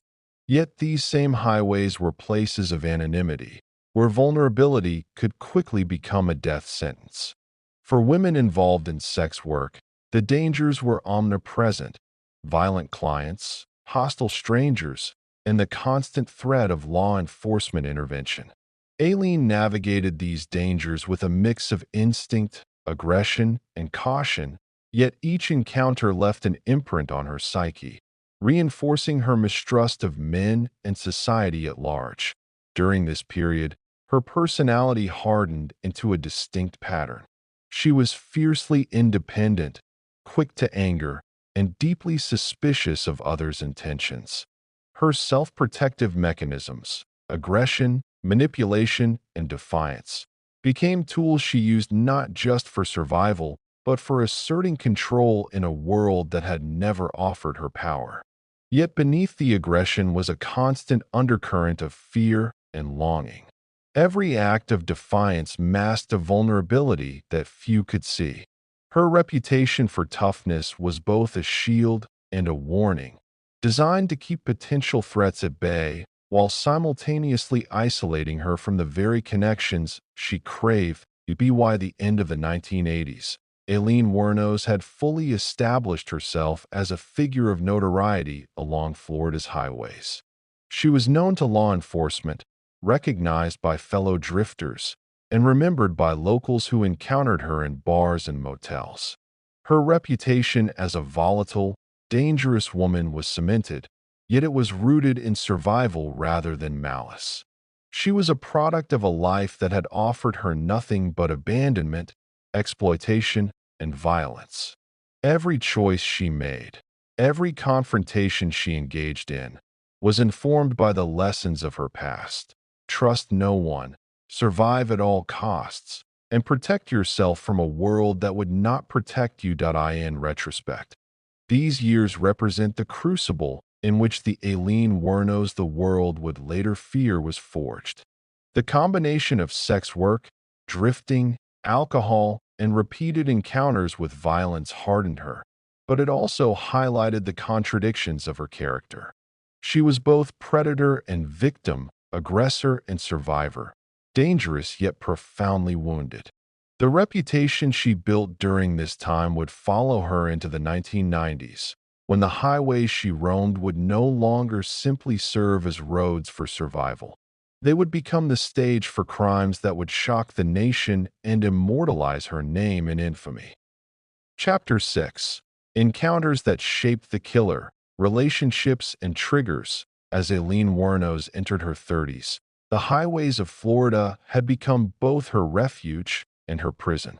The open road allowed her freedom from the confinements of a society that had rejected her, yet it also exposed her to dangers that would ultimately shape her transformation from a drifter into a killer. Central to this period were the encounters she experienced, both fleeting and prolonged, that influenced her worldview, her relationships, and her eventual descent into violence. Every interaction carried weight, every betrayal reinforced her mistrust, and every spark of connection created a contrast to the harsh reality she had long accepted. Among the most significant relationships in her adult life was her connection with Tyria Moore, often referred to as Star.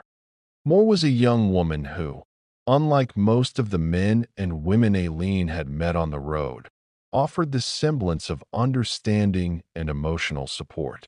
Their bond was intense, characterized by passion, loyalty, and volatility in equal measure. For Aileen, Moore became more than a companion. She represented one of the few people who could tolerate her contradictions, her bursts of anger, and her overwhelming need for affection. Yet, even this relationship was fraught with tension, revealing the deep-seated fears and insecurities that had been with Aileen since childhood. That Aileen's history of abuse and abandonment meant that attachment was always intertwined with suspicion. She craved connection but feared betrayal, and these conflicting desires created a volatility in her relationships that was difficult for anyone to navigate. Small disagreements often escalated into intense arguments, fueled by alcohol and long-standing resentment. Even with Moore, Aileen's mistrust occasionally surfaced, fueled by the fear that she might be abandoned once again. The intensity of their relationship created a cycle of closeness and conflict, a rhythm that mirrored the turbulence of her life on the road. Outside of Moore, the men Aileen encountered continued to shape her view of the world. Many were clients from her sex work, and her experiences with them were a mix of survival, manipulation, and confrontation. Some men were predatory, expecting submission and exploiting her vulnerability. Others were dismissive, condescending, or overtly violent. Each encounter reinforced the lesson she had learned as a child. The world was dangerous, men were untrustworthy, and survival required a combination of cunning, aggression, and resilience.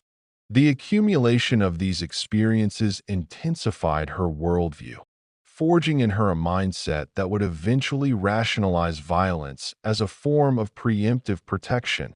Alcohol remained a constant in her life, a tool for coping, but also a catalyst for her aggression. Nights spent drinking often led to confrontations, both with clients and strangers. Arguments that began over small disagreements could escalate into fights, sometimes drawing the attention of law enforcement. Her criminal record continued to grow, reflecting not only acts of survival, but also a simmering anger that had been part of her existence since her earliest traumas.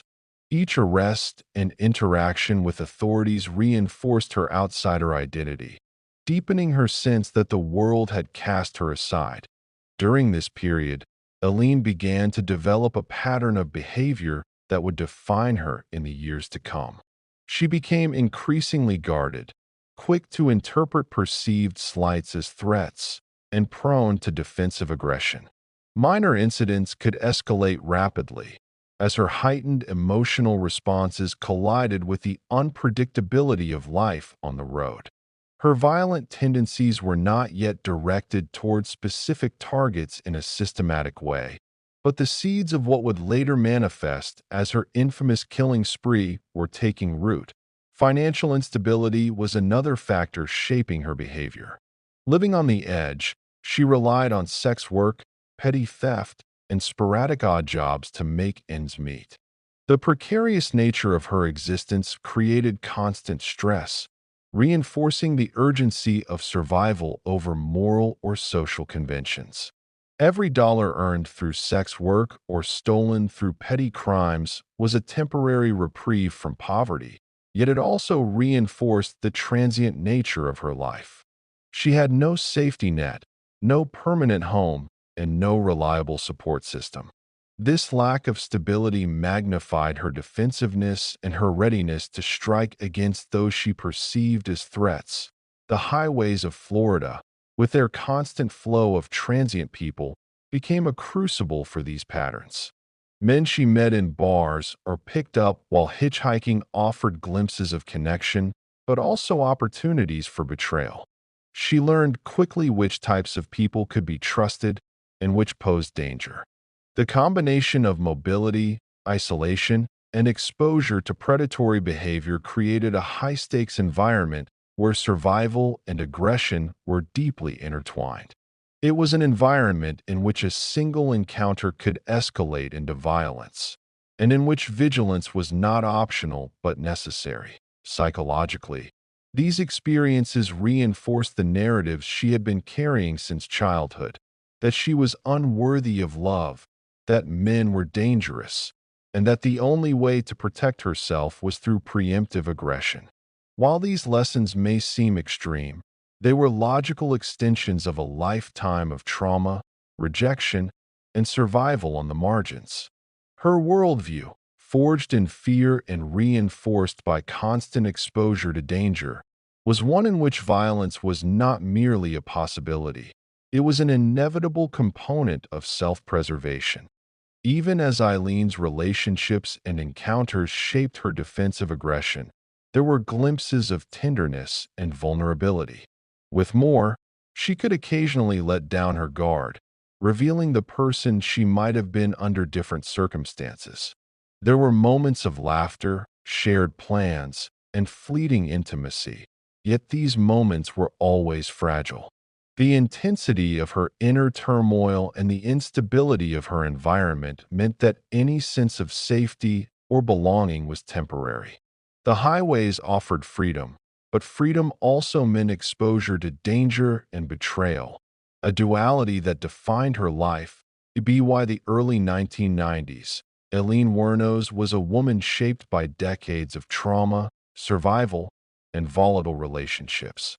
The encounters she experienced, intimate, transactional, and confrontational, were not isolated incidents, but interconnected influences that gradually sculpted her worldview and her behavior. Each moment reinforced patterns of mistrust, aggression, and emotional volatility. Every bond and betrayal added to the psychological pressure cooker that would soon reach its breaking point. Her life on the road, her reliance on sex work, and her unstable relationships were not merely the background to her later crimes. They were the foundation. These experiences provided the psychological framework through which she interpreted the world, measured threats, and rationalized defensive aggression. By the time she encountered the circumstances that would ignite her infamous killing spree, she was already primed, her instincts honed by decades of survival under extreme conditions. The relationships and encounters that defined Aileen Wuornos' life in her early 30s did more than provide companionship or survival. They became the crucible in which her worldview hardened into something darker. Each confrontation, each betrayal, each fleeting moment of intimacy contributed to a psychological map in which danger, mistrust, and self-preservation were inseparable. By this stage, Aileen was no longer simply a drifter or a sex worker. She had become a woman whose entire life experience had trained her to anticipate threats and respond with aggression. Her bond with Tyria was central to this transformation. Moore's presence offered a rare sense of stability, yet it also illuminated the contradictions within Aileen. She longed for closeness, yet her volatility often drove it away. Moore witnessed both Aileen's tenderness and her fury, her laughter and her rages. Their relationship was intense, a blend of loyalty and turbulence that reflected the duality of Aileen's life.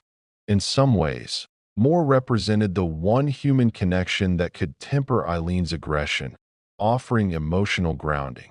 But even that grounding was fragile, and the constant pressures of poverty, law enforcement, and life on the highways made conflict inevitable. But Aileen's encounters with men outside of her relationship with Moore further shaped her developing sense of threat. Men who attempted to manipulate, exploit, or harm her triggered deep-seated fears and a readiness to retaliate. The accumulation of these experiences intensified her belief that the world was hostile and men, in particular, could not be trusted. Each negative encounter reinforced her defensive aggression, teaching her to act decisively, sometimes violently, to protect herself.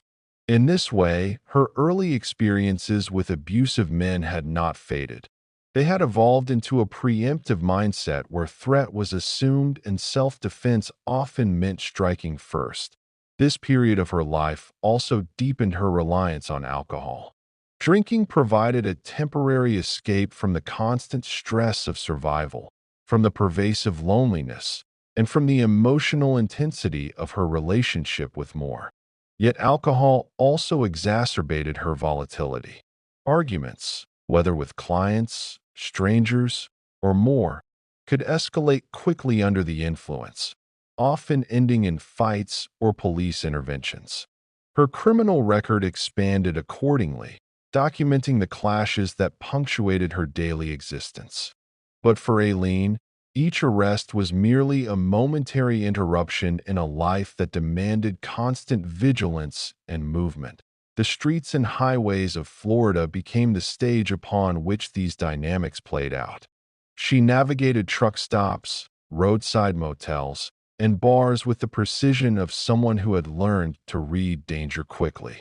Her reputation as volatile and unpredictable spread, both protecting her from some threats and attracting others.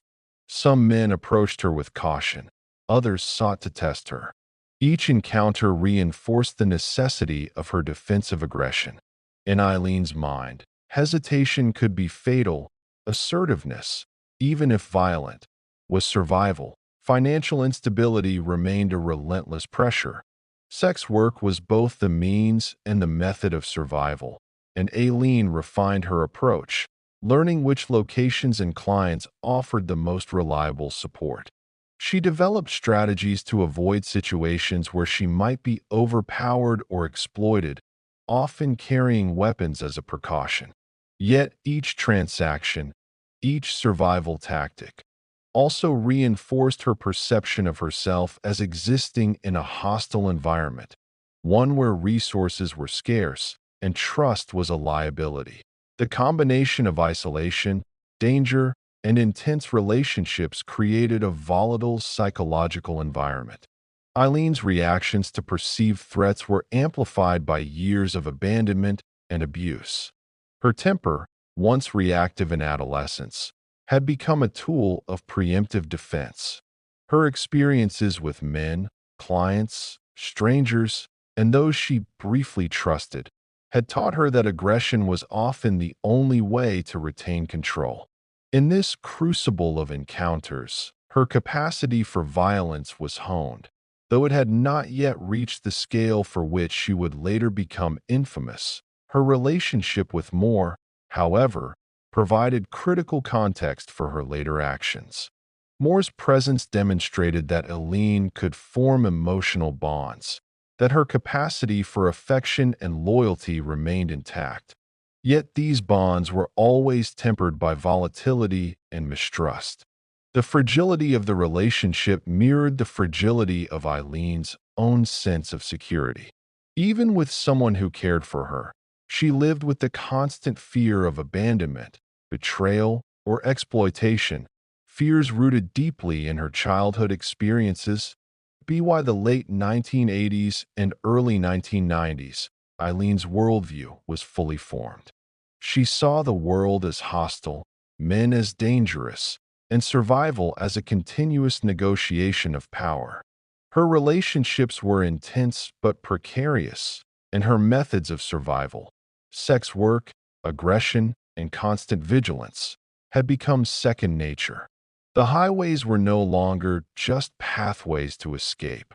They were training grounds, places where her instincts for survival were constantly tested and refined. In retrospect, the encounters of these years, violent, intimate, transactional, were not merely a prelude to her later crimes, but the foundation upon which her worldview and methods were built.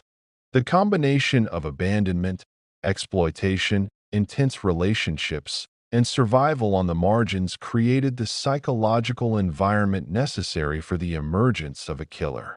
Every betrayal, every confrontation, and every fleeting connection contributed to a mindset in which violence became a tool of protection and retribution. As her drifting continued and her bonds with Moore deepened, the tension between her longing for connection and her defensive aggression reached a critical point. This tension would eventually erupt, transforming Aileen Wuornos from a drifter and survivor into a notorious figure whose name would capture the attention of the nation. The highways she had traversed for decades, filled with danger and fleeting encounters, would soon witness the ultimate expression of her accumulated trauma, a series of murders that would shock Florida and the world. Chapter 7. First Murders, Crossing the Line. By the early 1990s, Aileen Wuornos had become a familiar figure along the highways of Florida, a woman defined by survival, defiance, and volatility. Her life had been shaped by decades of abuse, abandonment, and relentless instability, and the lessons she had learned about mistrust, self-protection, and aggression were deeply ingrained. Yet, even with this hardened persona, the idea of taking another person's life remained untested. For Aileen, the first murders were not impulsive outbursts of cruelty, but the culmination of years of trauma, fear, and the perception that the world was constantly trying to exploit or harm her. The transition from survival to lethal aggression did not happen overnight. In her mind, the men she encountered on the road were both potential providers and potential threats. Many were violent or manipulative. Some attempted to assert control over her body or her movement. Over time, these encounters shaped a worldview in which preemptive violence became not only rational but necessary. Aileen began to see her aggression as a defense mechanism, a means to assert control over situations that she could not otherwise dominate. By the time she met her first victims, she was primed psychologically, viewing confrontation as inevitable and self-preservation as paramount.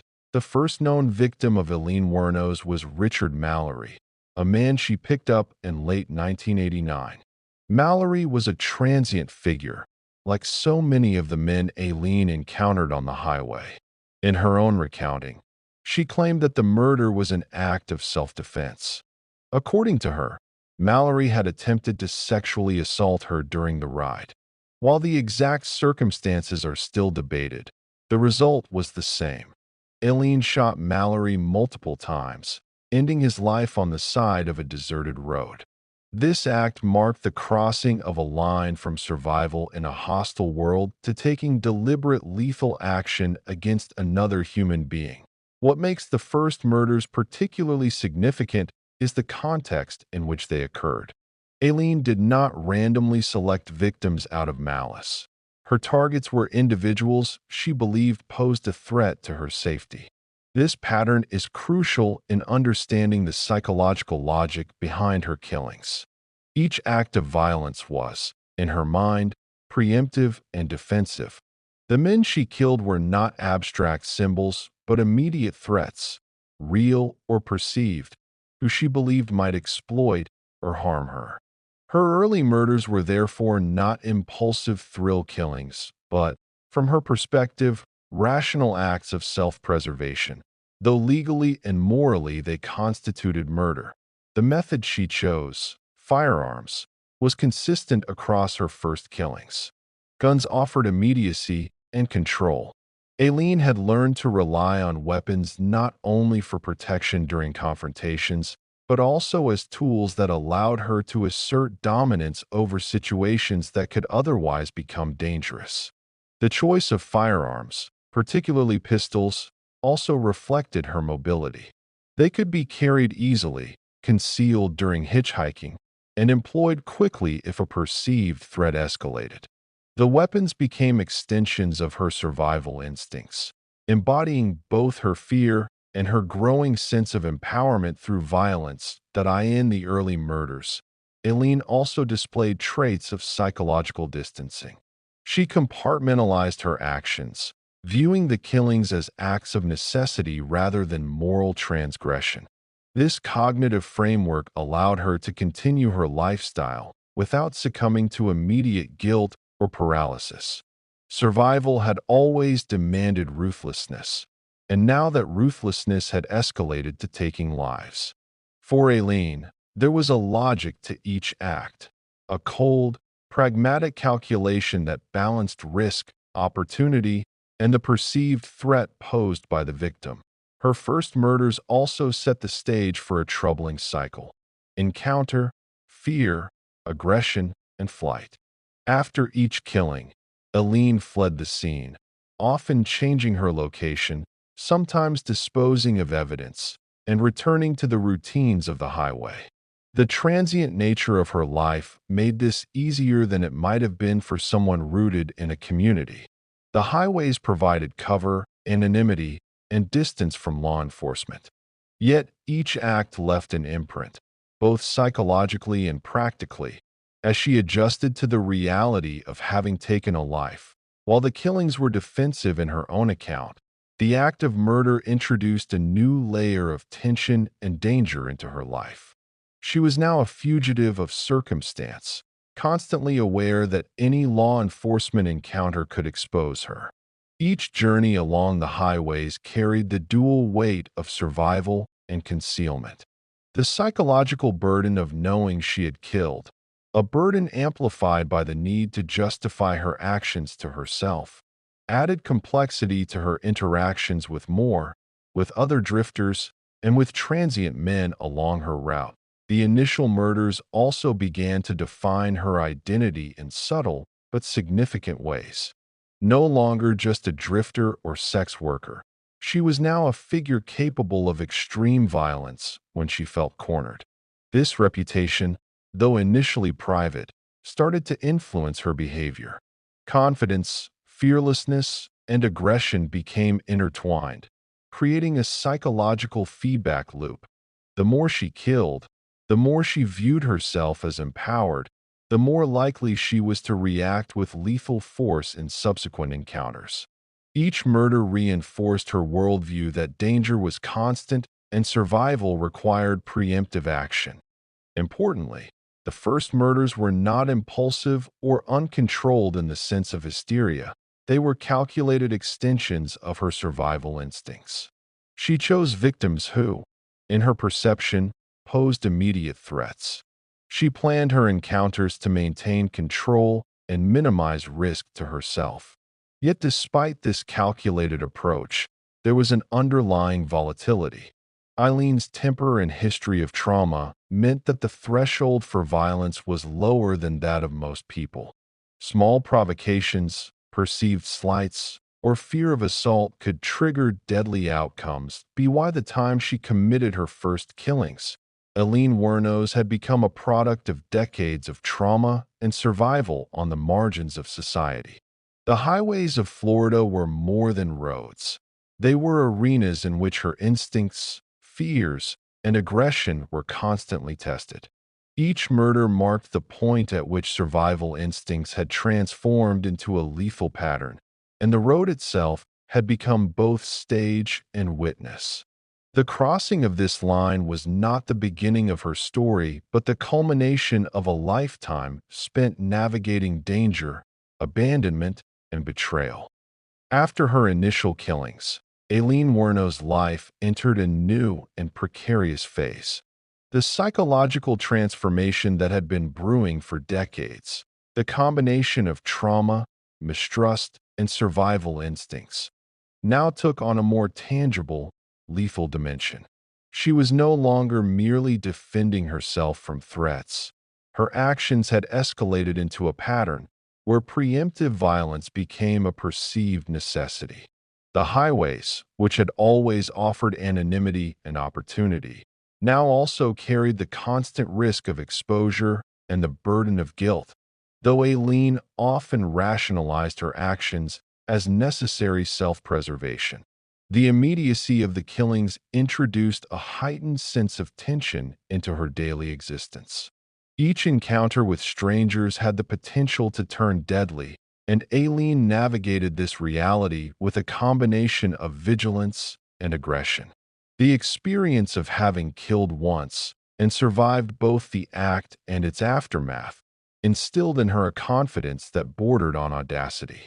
She became increasingly assertive in her interactions with men, but her actions were always filtered through the lens of threat assessment.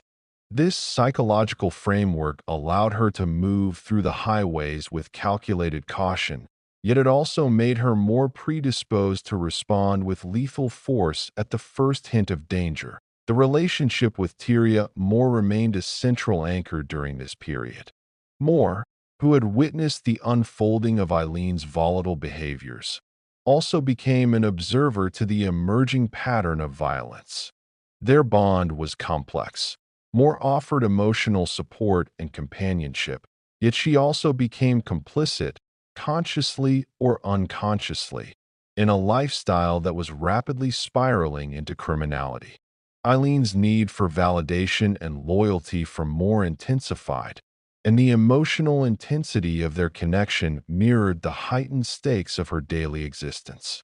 The highway became their shared domain, a place where both survival and secrecy were essential. As her pattern of killings continued, Eileen's methodology became clearer. She targeted men who were alone, transient, or vulnerable, individuals who, in her mind, represented potential threats. These encounters often began with a proposition, a ride or companionship in exchange for money or attention. The interaction would then escalate, sometimes as a result of perceived advances, verbal disagreements, or fears of exploitation. Each act of violence was rapid and decisive, typically involving a firearm, and concluded with her fleeing the scene before law enforcement could intervene. This approach reflects a blend of pragmatism and preemptive aggression, a hallmark of her psychological conditioning over decades of drift and marginalization. The psychological burden of taking life, however, was never absent. Aileen was aware of the magnitude of her actions, though she often framed them within her personal narrative of self-defense. Her internal monologue and justifications reveal a complex interplay between fear, anger, and a sense of entitlement to survival. In her mind, the men she killed had crossed boundaries that she considered intolerable, and the act of killing was a means of reclaiming power in a world that had consistently rendered her powerless. This mindset illustrates the merging of trauma, survival instincts, and moral rationalization that defines the trajectory of her criminal behavior. The physicality of her crimes also played a role in shaping her confidence and strategy.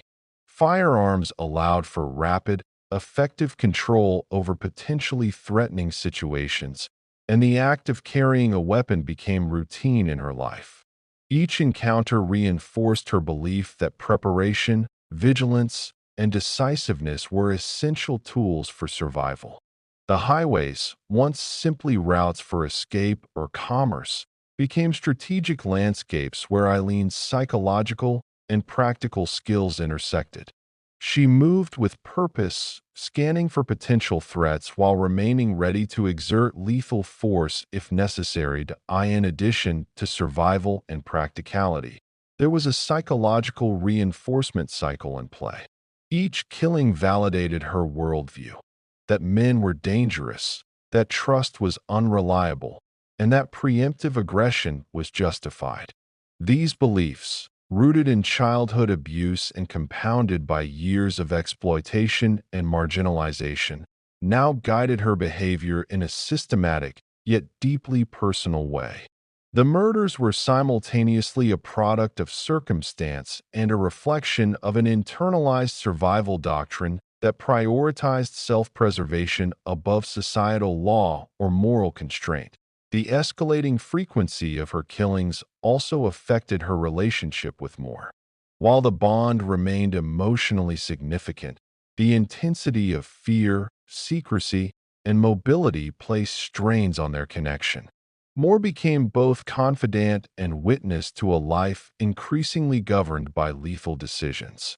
The emotional landscape of their relationship, marked by loyalty, dependency, and tension, mirrored the high-stakes environment of Eileen's daily existence on the road. Every encounter with potential clients, every calculated act of violence, and every flight from law enforcement contributed to a psychological pressure cooker that defined their shared life. By this point, the highways had transformed in Eileen's mind.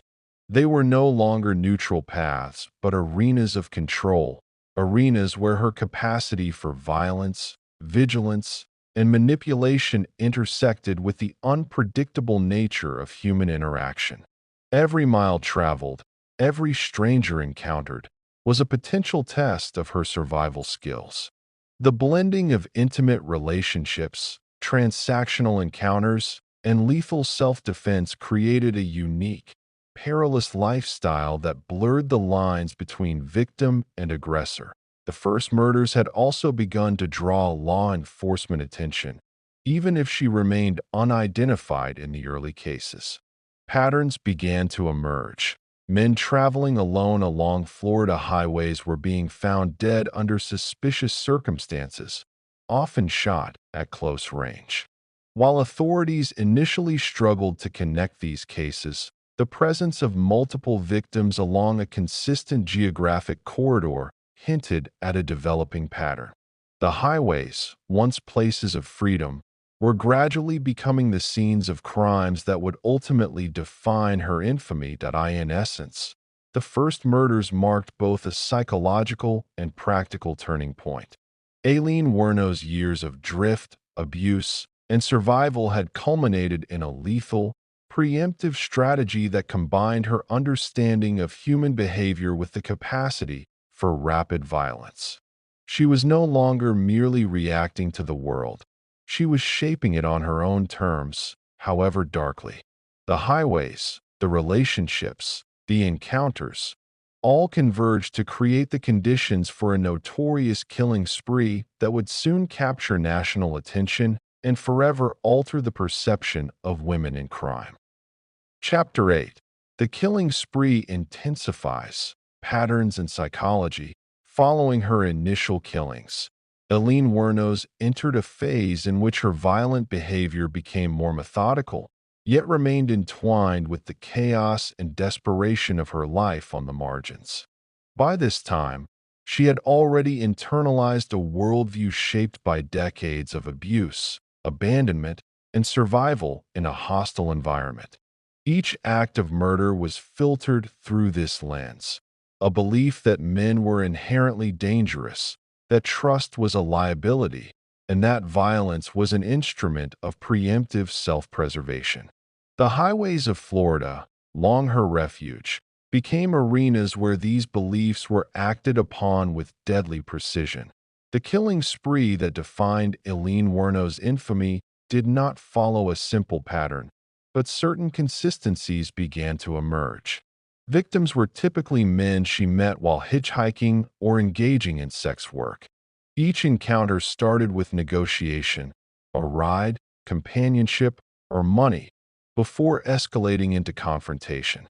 Often, the trigger was perceived sexual aggression, a threat to her autonomy, or fear that a client intended to exploit or harm her. For Aileen, these perceptions were not imagined. They were rooted in real experiences of assault and betrayal throughout her life. The line between threat and everyday interaction had been blurred by decades of trauma, leaving her primed to respond with lethal aggression at the first sign of danger. Her method of killing remained consistent: firearms, typically pistols, used at close range. These weapons were extensions of her survival instincts, offering control over situations that could otherwise spiral out of her control.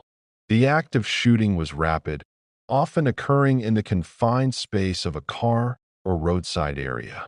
Afterward, she would flee, sometimes abandoning the vehicle or leaving personal items to conceal her identity. This combination of speed, calculation, and flight reflected both her practical knowledge of danger and her deeply ingrained psychological need to survive at all costs. The geographical pattern of her murders also reflects strategic thinking. She operated primarily along highways and rural roads, areas that provided anonymity, escape routes, and access to transient populations. Truck stops, roadside motels, and isolated stretches of road became familiar stages for her encounters. By choosing these locations, she minimized the risk of being observed or apprehended immediately, allowing her to continue her transient lifestyle without interruption. In a sense, the Florida highways became a controlled environment where her instincts, planning, and experience converged into deadly efficiency. Psychologically, this period of her life illustrates the interplay between trauma, mistrust, and survival-driven aggression. Eileen's experiences with men, clients, strangers, and abusers from her past had taught her to anticipate betrayal and respond with decisive force. Each killing reinforced her worldview that violence was necessary, acceptable, and, in her perception, justified. The murders became part of a feedback loop. Fear led to aggression, aggression led to killing, and killing reinforced fear and mistrust, creating a self-perpetuating cycle that intensified with each incident. Despite her increasingly violent behavior, Aileen also exhibited traits of charm and manipulation, particularly with Tyria Moore. Moore's role was critical in this period, both as emotional support and as an observer to the unfolding crimes. Eileen's ability to maintain a semblance of normalcy, engaging in conversations, sharing a bond with Moore, and performing the routines of a drifter, allowed her to navigate the dual realities of her life. To outsiders, she remained a transient sex worker with a troubled past. Within the intimate sphere of her relationship, she could reveal glimpses of vulnerability, loyalty, and fear. This duality is essential in understanding her psychology. The coexistence of tenderness and violence, connection and suspicion, love and aggression. Financial motivations also intersected with her psychological patterns. While survival was her primary concern, money gained through sex work or robbery factored into her decision-making. Some murders were framed by Aileen as preemptive actions against men she believed intended to exploit her financially or sexually. This rationale allowed her to merge survival instincts with moral justification, framing lethal action as a rational response rather than impulsive or malicious. The combination of financial pressure, fear, and trauma created conditions where killing became a pragmatic, albeit horrifying, choice. Media attention in the early 1990s was minimal at first, but local law enforcement began to notice patterns in the string of murders along Florida highways. Men were being found shot at close range, often under similar circumstances, with vehicles abandoned nearby. While authorities initially struggled to link the cases, the geographic and methodological consistencies suggested a serial offender. For Aileen, this attention was invisible at the time. She continued her drifting existence, her relationship with Moore providing both companionship and complicity. The highways, ever her refuge, were now a stage for a serial pattern that would soon attract national scrutiny. Her relationship with Moore, however, was not merely emotional. It also served practical purposes.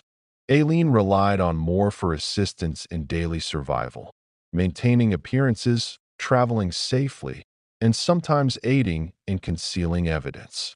While Moore did not participate directly in the killings, her presence allowed Aileen to navigate the constant pressures of law enforcement, mobility, and secrecy. This symbiotic dynamic underscores the complexity of Eileen's life during the intensification of her killing spree. The intersection of partnership, survival, and escalating violence that Eileen's psychological state during this period was a fusion of past trauma, adaptive aggression, and emerging criminal methodology. The highways, the transient population, and the perceived omnipresence of threat created a heightened state of alertness that informed her every decision. Each encounter was a test, an opportunity to assert control, survive, and enforce the defensive aggression that had been honed over decades. In this way, her killing spree was not merely a series of random acts, but a manifestation of deeply ingrained survival patterns expressed through lethal means. By examining the patterns and psychology of her early killings, it becomes evident that Aileen Wuornos was shaped by a life in constant danger, a childhood of abuse, and a world that had repeatedly rejected her. Her murders, while extreme and horrifying, were the logical extension of a lifetime of survival tactics amplified to their most violent form. The highways of Florida bore witness to this transformation, serving as both backdrop and participant in the story of a woman whose life had become defined by fear, mistrust, and lethal preemptive action. As the early 1990s progressed, Aileen Wuornos' killings became more frequent, and the pattern she established reflected a convergence of survival instincts, psychological trauma, and situational pragmatism. Her worldview, shaped by years of abuse, abandonment, and marginalization, provided a framework through which each encounter could be interpreted as potentially life-threatening. The highway, once a mere conduit for travel and survival, had become both a stage and a shield. Each victim was selected not at random, but because of the perceived risk they posed to her safety, autonomy, or survival. The victims were mostly middle-aged men traveling alone, often strangers who appeared to offer both opportunity and threat. In Eileen's calculations, these encounters were high-stakes negotiations between self-preservation and social interaction. While she often framed the killings as defensive, they were also methodical. She would assess the potential threat of a client, gauge their behavior for signs of aggression, and maintain control over the interaction through physical intimidation or armed presence.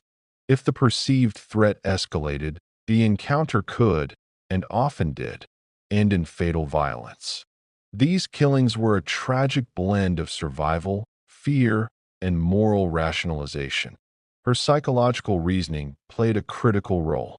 Aileen Wuornos had developed a worldview where men were not merely untrustworthy, but actively dangerous.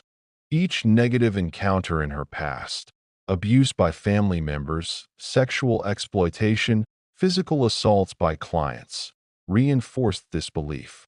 Consequently, she approached every new encounter with caution, aggression, and readiness to use lethal force. While most individuals would weigh the risks of confrontation, Aileen had internalized a heightened sense of threat, where the first perceived insult, slight, or advance could trigger an immediate, sometimes deadly, response.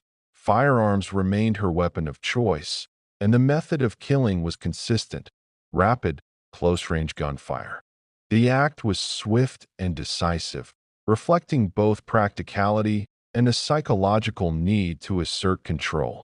By employing this method, she minimized risk to herself and maintained the illusion of authority in situations where she historically felt powerless. The consistent use of firearms also facilitated her mobility. She could carry a weapon inconspicuously while hitchhiking or traveling alone, allowing her to act quickly if danger arose. This tactical choice reinforced her sense of empowerment while simultaneously enabling the continuation of her deadly pattern. Geography played an equally significant role.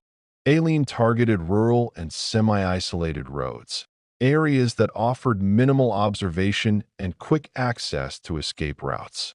These locations reflected her understanding of the highways as strategic terrain. They provided anonymity, facilitated mobility, and minimized the likelihood of witnesses. Truck stops and roadside motels became habitual waypoints, where she could rest, interact with transient populations, and identify potential victims. Her familiarity with these spaces gave her a psychological and tactical edge, allowing her to blend seamlessly into the environment while maintaining lethal readiness. While the killings increased, Eileen's relationship with Tyria continued to be a stabilizing influence. Moore's presence offered emotional grounding amid the chaos, as well as logistical support. While not directly involved in the murders, Moore's companionship facilitated travel, provided conversation and advice, and indirectly supported Eileen's ability to operate freely. This relationship, intense and sometimes tumultuous, allowed Aileen to maintain a semblance of intimacy in a life otherwise defined by isolation, fear, and constant movement. Moore's proximity underscores the duality of Eileen's existence, capable of extreme violence, yet capable of deep emotional attachment.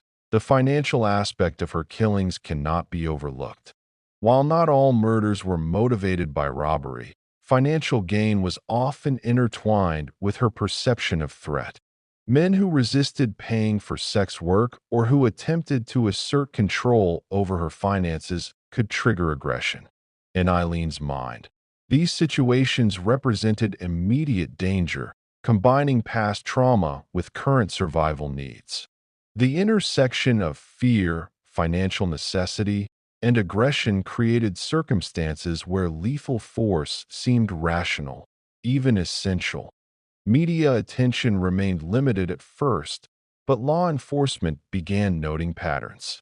Multiple killings along similar stretches of highway, involving men found shot at close range, suggested a developing serial pattern.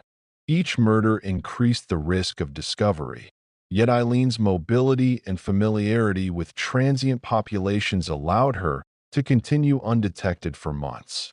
Her dual existence, volatile, violent, yet capable of maintaining the routines of drifters, allowed her to evade early detection.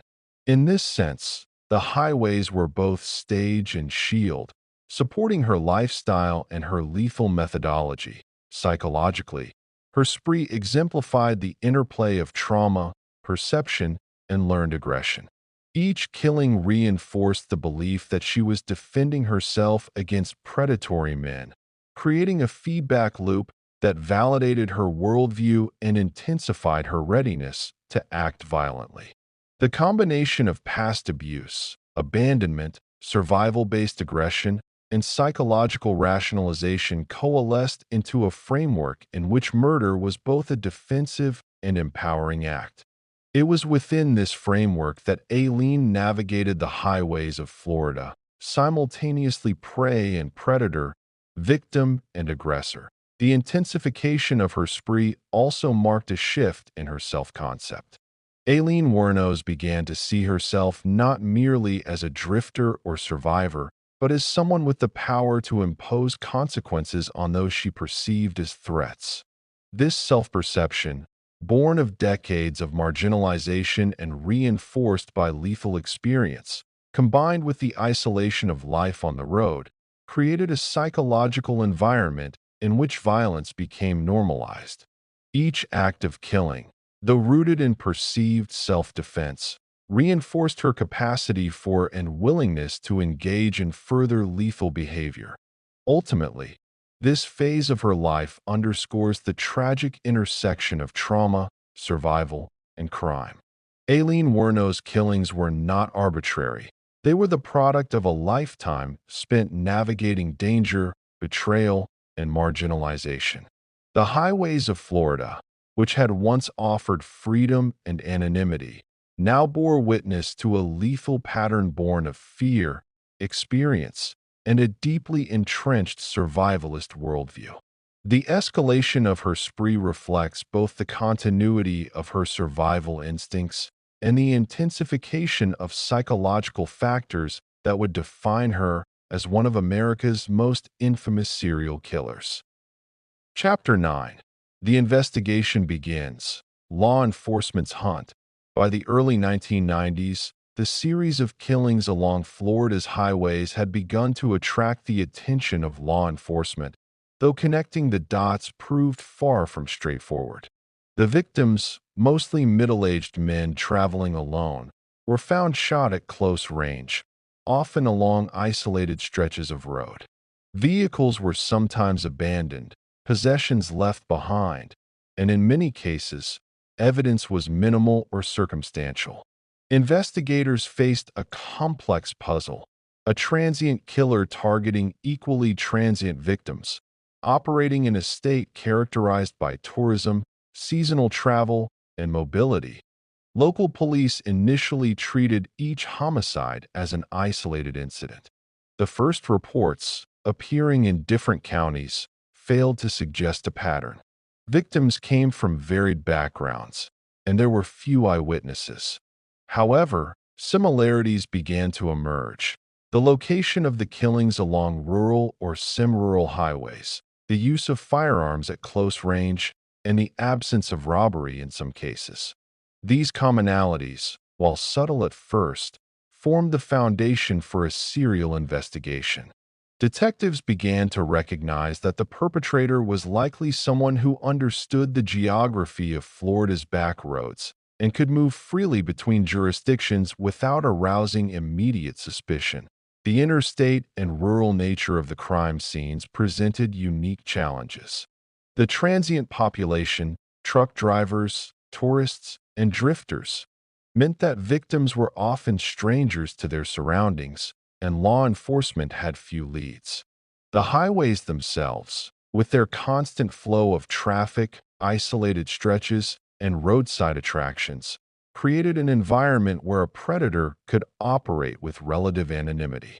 Investigators quickly realized that solving these murders required not only traditional detective work, but also a deep understanding of the patterns of transient life and the psychology of a mobile serial offender. As the investigation unfolded, authorities began to notice a chilling consistency. The victims were all men who had interacted with women along the highways. Some had offered rides to women who appeared transient. Others had engaged with sex workers. This observation, combined with the close-range shootings, began to shape the profile of a killer, likely a woman, transient, familiar with the roads, and capable of preemptive violence. Profilers from the FBI and state law enforcement began to collaborate, constructing a psychological and geographical profile to guide the investigation. Law enforcement faced another hurdle: coordination across jurisdictions.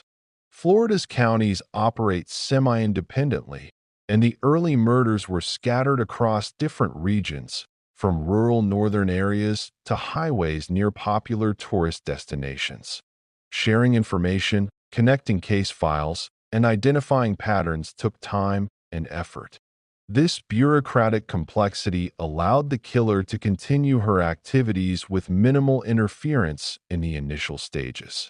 Investigators realized that a breakthrough would require pooling resources, examining the modus operandi, and integrating eyewitness accounts with forensic evidence. A challenging proposition given the sparse clues left behind. Eyewitness accounts, though limited, began to emerge. Several survivors and passers-by described a woman in the vicinity of the crime scenes, often interacting with men before the fatal incidents.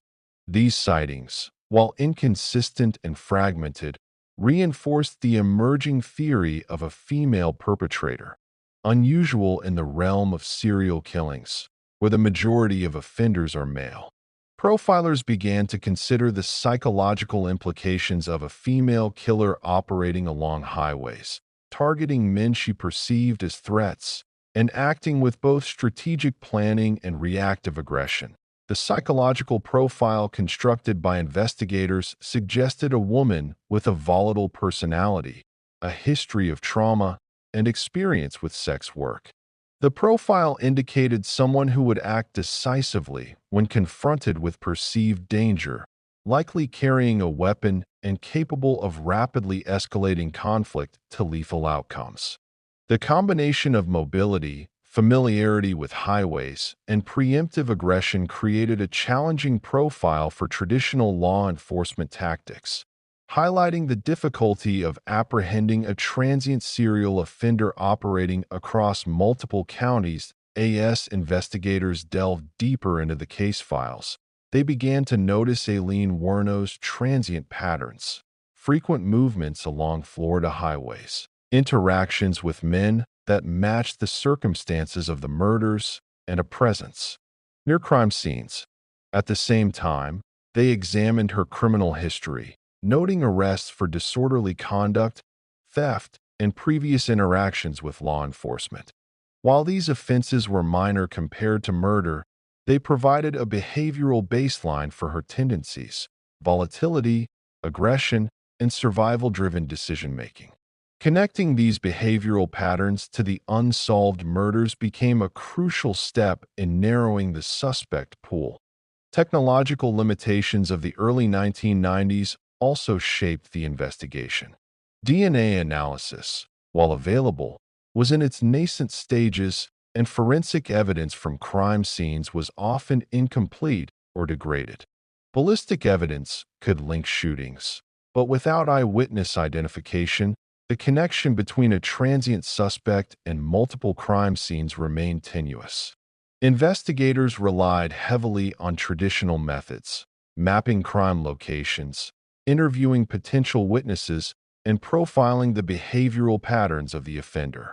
In this context, patience, attention to detail, and cross-jurisdictional collaboration became the most critical tools in the hunt. Public awareness of the killings began to grow slowly as local media reported on the pattern of homicides along Florida's highways. The idea of a female killer targeting men, a so-called highway predator, generated intrigue and concern. Residents were advised to exercise caution, particularly men traveling alone or engaging with sex workers. Yet despite growing media coverage, Aileen Wuornos remained elusive. Her mobility, the anonymity of her transient lifestyle, and her careful selection of victims allowed her to evade early capture, prolonging the investigation and heightening the sense of urgency among law enforcement in retrospect. This phase of the investigation highlights both the challenges of tracking a transient, psychologically complex killer and the persistence of law enforcement in connecting disparate clues. Each murder presented a new puzzle piece: location, victim profile, method of killing, and potential motive. The investigator's task was to integrate these pieces into a coherent picture capable of guiding surveillance, public warnings, and eventual apprehension. In doing so, they were not only pursuing a criminal, but also attempting to understand a psychology shaped by trauma, survival, and lethal adaptation to a hostile world. As the investigation into the highway murders intensified, law enforcement agencies in Florida faced mounting pressure to identify the killer. Each new homicide heightened public fear, and the challenge of coordinating across multiple jurisdictions became more urgent. Detectives, FBI profilers, and local police worked tirelessly to establish connections between cases that, at first glance, appeared isolated. The task was daunting. Victims were transient men, locations ranged across rural and semi-urban highways, and eyewitness accounts were fragmented or inconsistent. Yet slowly, patterns began to emerge, offering clues to the elusive perpetrator point. One of the earliest breakthroughs came from careful mapping of the crime scenes. Investigators noted that the victims were predominantly middle-aged men who had interacted with women along Florida highways.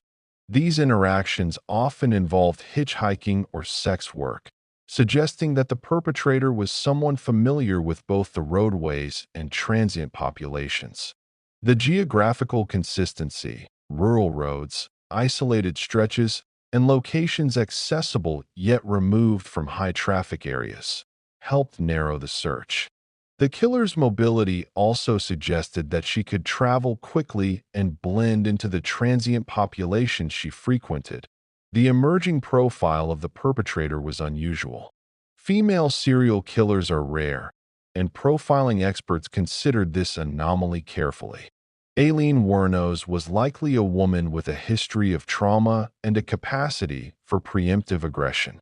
Her choice of victims, men she perceived as threats, reflected a defensive yet violent mindset. Psychological profiling suggested that she might have experienced past abuse, was familiar with survival tactics on the streets, and had learned to use violence as a tool for control. This insight helped law enforcement approach the investigation with a nuanced perspective, accounting for both the behavioral patterns and the environmental conditions that shaped her actions. Witness statements became increasingly valuable. Survivors and bystanders recalled seeing a woman with certain physical characteristics near the victims before the murders occurred. These observations, while inconsistent in detail, reinforced the theory of a female perpetrator. Detectives began to piece together descriptions, noting recurring elements: a woman of slender build, with long hair, often dressed in casual, road-ready clothing. Her demeanor was described as assertive and occasionally volatile, aligning with behavioral predictions from profiling experts. Each testimony, even if fragmentary, contributed to the growing mosaic of the killer's identity. law enforcement also reviewed criminal records to identify potential suspects. Minor offenses, such as disorderly conduct, theft, and prior interactions with law enforcement, provided behavioral baselines that could indicate a propensity for aggression. Eileen's prior arrests fit the emerging profile, a woman accustomed to marginal living, experienced with volatile encounters, and capable of rapid, aggressive responses. While she had not yet been linked directly to murder, her history provided context for her potential as the perpetrator. Investigators understood that catching her required vigilance, patience, and an understanding of both criminal patterns and human psychology. Technological limitations of the early 1990s complicated the investigation. DNA evidence was in its early stages, and forensic capabilities were often limited by degraded or minimal crime scene samples. Ballistic evidence could link shootings, but the absence of direct eyewitness identification slowed progress. Investigators relied heavily on traditional techniques, mapping geographic patterns, analyzing behavioral consistencies, and cross-referencing witness accounts with suspect profiles. This methodical approach required collaboration between agencies, persistence in tracking leads, and the ability to interpret behavioral cues that were subtle yet telling that as the investigation progressed. Law enforcement also faced the challenge of public perception. News of a female serial killer targeting men along highways captured the public imagination. Local media began to cover the story extensively, warning residents to exercise caution and avoid isolated interactions with strangers. The unusual nature of the case, defying common expectations about gender and criminal behavior, created a mix of fear, curiosity, and sensationalism. While public awareness increased, it also placed additional pressure on investigators to apprehend the perpetrator before further killings occurred. One of the key aspects of the investigation was the coordination between local and state authorities. Initially, cases were treated as isolated incidents within individual counties. As the pattern of killings became apparent, collaboration intensified. Detectives shared case files, crime scene details, and witness statements, gradually constructing a composite profile of the killer. This multi-agency approach allowed for the identification of consistencies in victimology, method, and geographic mobility, narrowing the focus toward a specific type of offender. Behavioral profiling played a pivotal role. Experts considered Eileen's likely motivations, triggers, and decision-making processes. They concluded that she operated on a combination of fear, self-preservation, and situational pragmatism. Each killing was perceived as a defensive act, justified in her mind by the immediate threat posed by her victims. This psychological framework helped law enforcement anticipate potential patterns, identify risk factors, and deploy resources strategically along highways and known transit points. Despite mounting evidence, the killer remained elusive. Eileen's transient lifestyle, mobility, and experience navigating highways allowed her to operate undetected for months. The highways, once her sanctuary, now served as the backdrop for an intensifying law enforcement pursuit. Investigators understood that capturing her required patience, precise observation, and the ability to anticipate her movements based on psychological and geographic analysis. Every mile traveled, every encounter with a man, and every strategic choice she made was a potential clue in the complex hunt for a serial offender. Ultimately, the investigation highlighted the intersection of behavioral science, criminal profiling, and traditional detective work. Law enforcement had to adapt to the unique challenges posed by a female serial killer operating in a transient environment, balancing limited forensic evidence with psychological insights. The highways of Florida, once neutral terrain, had become the site of a deadly pattern that demanded both intellectual rigor and tactical persistence from those seeking to bring the killer to justice. The hunt was underway, and the stakes, both for potential victims and the law enforcement community, were escalating rapidly. Chapter 10: Pursuit and Capture. Closing in on Wuornos. By the mid-1990s, law enforcement across Florida had escalated their efforts to apprehend the highway killer.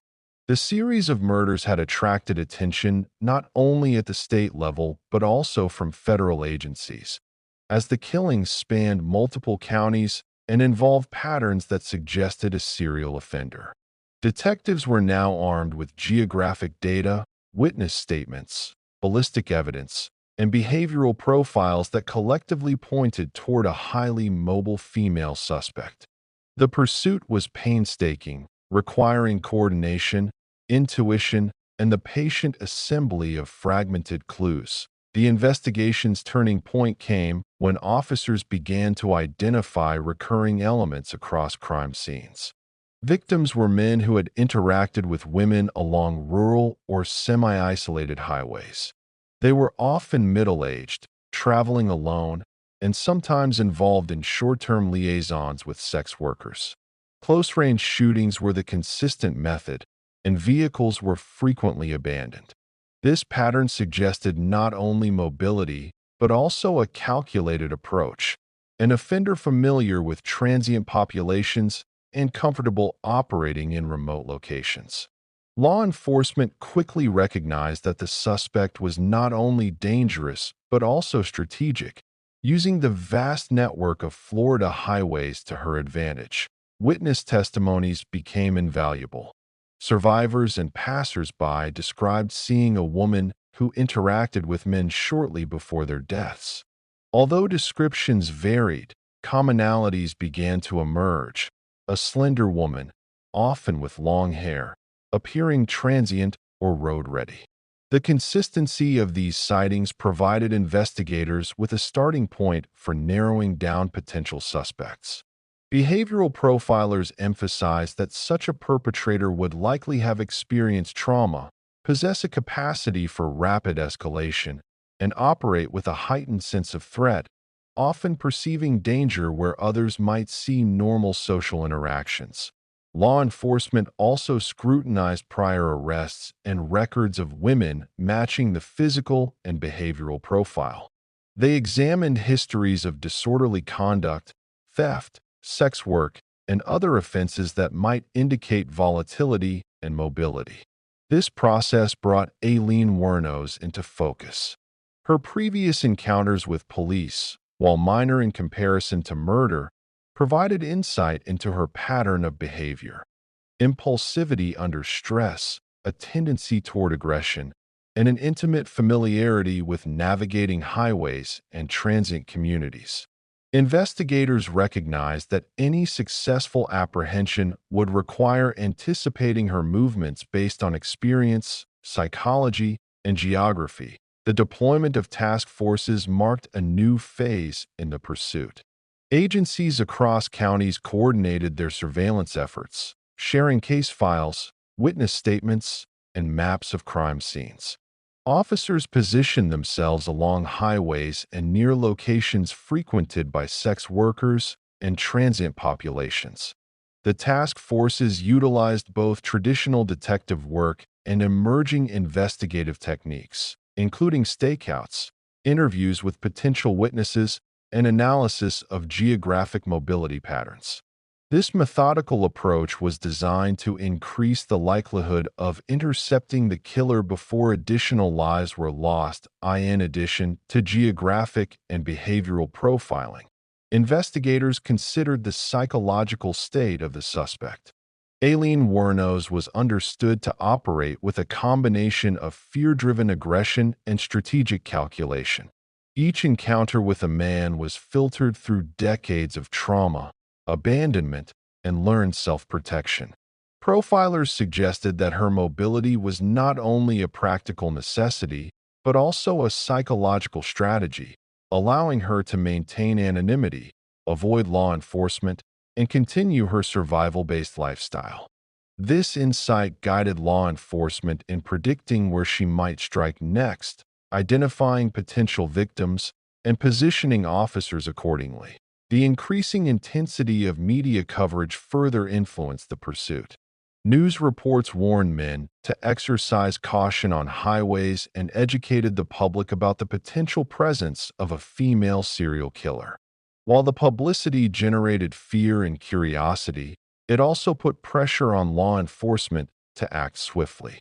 Investigators had to balance the need for caution with the urgency of apprehension, ensuring that premature action did not compromise the ongoing investigation. Each new murder amplified the stakes, making the next step in capturing the killer both critical and delicate. As surveillance efforts intensified, officers focused on patterns of mobility and social interaction. They monitored known hitchhiking locations, truck stops, and roadside establishments where transient women often appeared. This focus reflected a strategic understanding of Eileen's operational habits. She relied on transient populations, avoided long-term stability, and used highways as both hunting ground and escape route. Law enforcement aimed to intercept her not just by chance, but by anticipating her psychological and behavioral tendencies, leveraging the emerging profile of a female, trauma-driven, preemptive aggressor. Communication and information sharing across agencies became central to narrowing the suspect pool. Each piece of information, witness description, prior arrest record, vehicle registration, or known frequenting of specific highways, was cross-referenced to identify commonalities pointing toward Aileen Wuornos. Detectives reconstructed her likely routes, identifying areas she had previously visited and predicting potential future targets. This combination of investigative rigor and psychological profiling created a narrowing net, gradually reducing her operational space while increasing the chances of interception. The stakes grew daily. Eileen's ability to blend into the transient lifestyle, combined with her increasing confidence and lethal experience, made her both elusive and dangerous. Law enforcement understood that any encounter could escalate rapidly into violence. Officers were briefed not only on her physical description, but also on her potential behavior, the warning signs of aggression, and the likelihood of carrying a firearm. The pursuit required both tactical readiness and psychological insight, as the ultimate objective was not just to apprehend, but to prevent further killings. That be why this stage, the intersection of behavioral science, geography, and traditional detective work had begun to bear fruit. Task forces were able to focus resources strategically, increasing surveillance in areas consistent with Eileen's movements and lifestyle. The growing network of shared information, combined with an understanding of her psychological profile, placed law enforcement on the verge of a breakthrough. The next critical step, intercepting her in real time, would demand precision, patience, and a readiness for confrontation. The hunt for Aileen Wuornos had reached its pivotal phase, where decades of trauma, aggression, and survival instincts would collide with the full force of law enforcement's strategic planning. The culmination of months of painstaking investigation brought law enforcement closer to Aileen Wuornos than ever before. By analyzing geographic patterns, victimology, and behavioral tendencies, officers began to anticipate her movements with a level of precision that had previously been impossible. The highways, once her shield and stage, now became the focus of surveillance operations, with officers stationed strategically at truck stops, isolated stretches, and locations known to attract transient populations. The strategy was simple in concept but complex in execution. Intercept her before another life was lost. That Eileen's mobility, honed over years of drifting, made the task challenging. She moved quickly, blending into the transient culture she navigated daily. Hitchhiking, Short-term lodging and sporadic interactions with strangers allowed her to avoid fixed routines, complicating law enforcement's ability to track her. Yet, paradoxically, this very mobility left a trail, patterns in where she appeared, the types of men she approached, and the roads she favored provided investigators with a growing dataset. The fusion of behavioral profiling and geographic mapping turned this seemingly chaotic movement into a predictable pattern, narrowing the operational window for surveillance teams. Witnesses played a critical role in the eventual breakthrough. Individuals who had encountered Aileen near previous crime scenes provided descriptions of a woman matching her physical characteristics and demeanor. Although initial reports were often fragmented or inconsistent, collating these accounts allowed law enforcement to construct a composite understanding of the suspect. It was clear that she was a slender woman with long hair, often appearing transient, assertive, and capable of sudden aggression. Behavioral cues noted by witnesses, quick temper, evasive responses, and readiness to carry a weapon, aligned precisely with the emerging profile of the highway killer. Authorities also considered her relationship with Tyria Moore. Moore had been a constant presence during Eileen's killing spree, providing both emotional support and logistical assistance. While not directly implicated in the murders, Moore's patterns of travel, lodging choices, and interactions offered insights into Eileen's routines. Surveillance operations began to focus on areas she was known to frequent with Moore, narrowing the potential intercept points. The partnership, intense and complex, inadvertently provided investigators with additional clues into the killer's operational behavior. Law enforcement's technological limitations in the early 1990s made tactical precision essential. DNA analysis and forensic tools were limited, meaning that investigators relied heavily on observation, profiling, and logical deduction. Officers were briefed extensively on the suspect's likely behavior, the potential for rapid escalation, and the high probability of firearm use. Any confrontation could quickly turn deadly, making the strategic placement of personnel, timing, and coordination crucial to both capture and officer safety. The operation required patience. Even a small misstep could allow her to slip away, prolonging the risk to potential victims. The breakthrough came as officers narrowed down her likely locations and monitored interactions at truck stops and known hitchhiking points. Patterns indicated that she would often operate in areas with minimal traffic, where the isolation provided cover and rapid escape routes. Using a combination of stakeouts and eyewitness intelligence, law enforcement positioned surveillance teams along these corridors, prepared to intercept the suspect during an approach or interaction with a potential victim.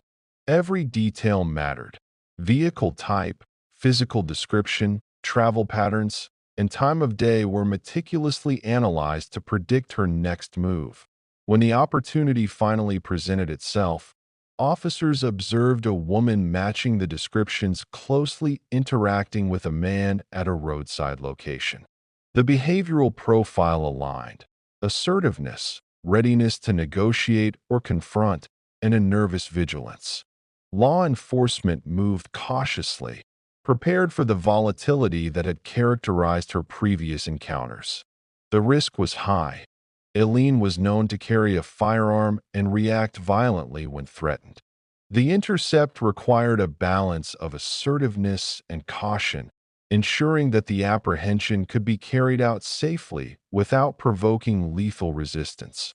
The arrest itself was executed with precision.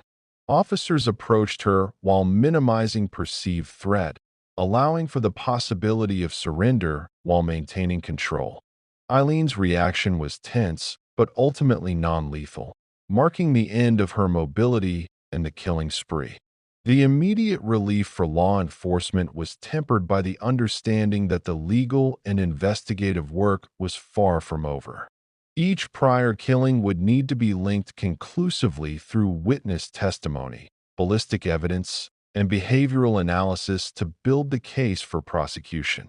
The capture also provided an unprecedented opportunity to examine the psychology of a female serial killer operating in a transient environment. Aileen Wuornos' life of trauma, survival instincts, and preemptive aggression had brought her to this point.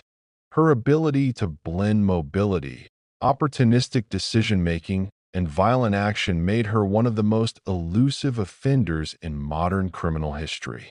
Her apprehension marked a turning point in both law enforcement methodology and the understanding of female serial offenders, highlighting the need for integrated profiling, multi-jurisdictional coordination, and anticipation of unique behavioral patterns.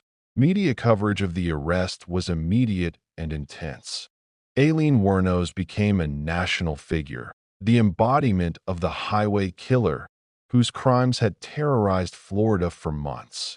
Public fascination mixed with horror as the narrative of a female serial killer targeting men challenged societal expectations about gender and violence. Yet beyond sensationalism, the arrest represented the culmination of strategic law enforcement work, painstaking analysis, and a careful understanding of behavioral science applied to real-world policing.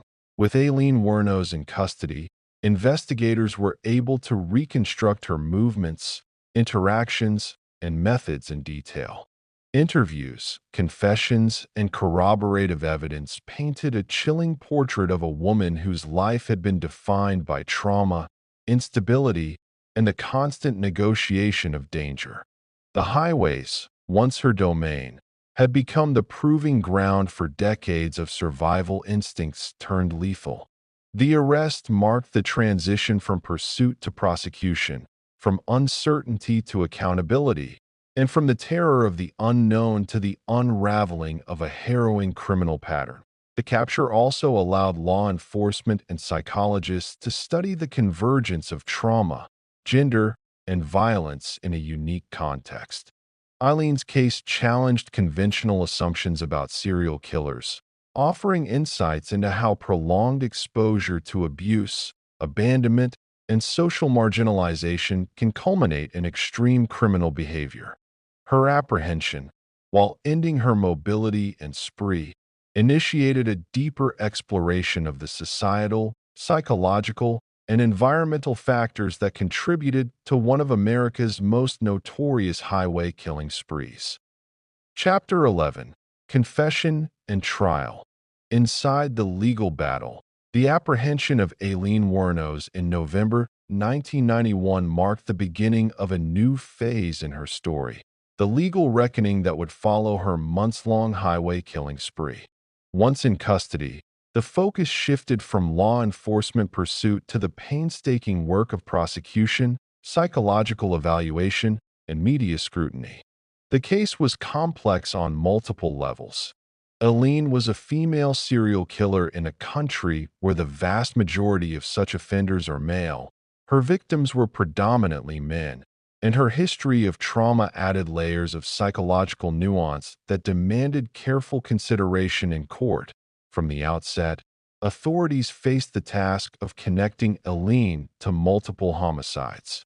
Ballistic evidence, witness accounts, and forensic examination of crime scenes played a pivotal role in constructing the legal case.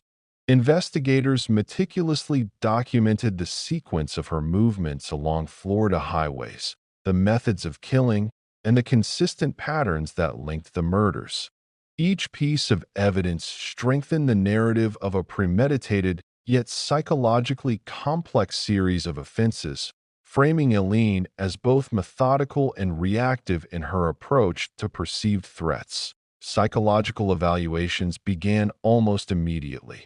Experts sought to understand the mind of a woman who had endured decades of abuse, abandonment, and instability, yet had transitioned into a lethal, preemptive aggressor.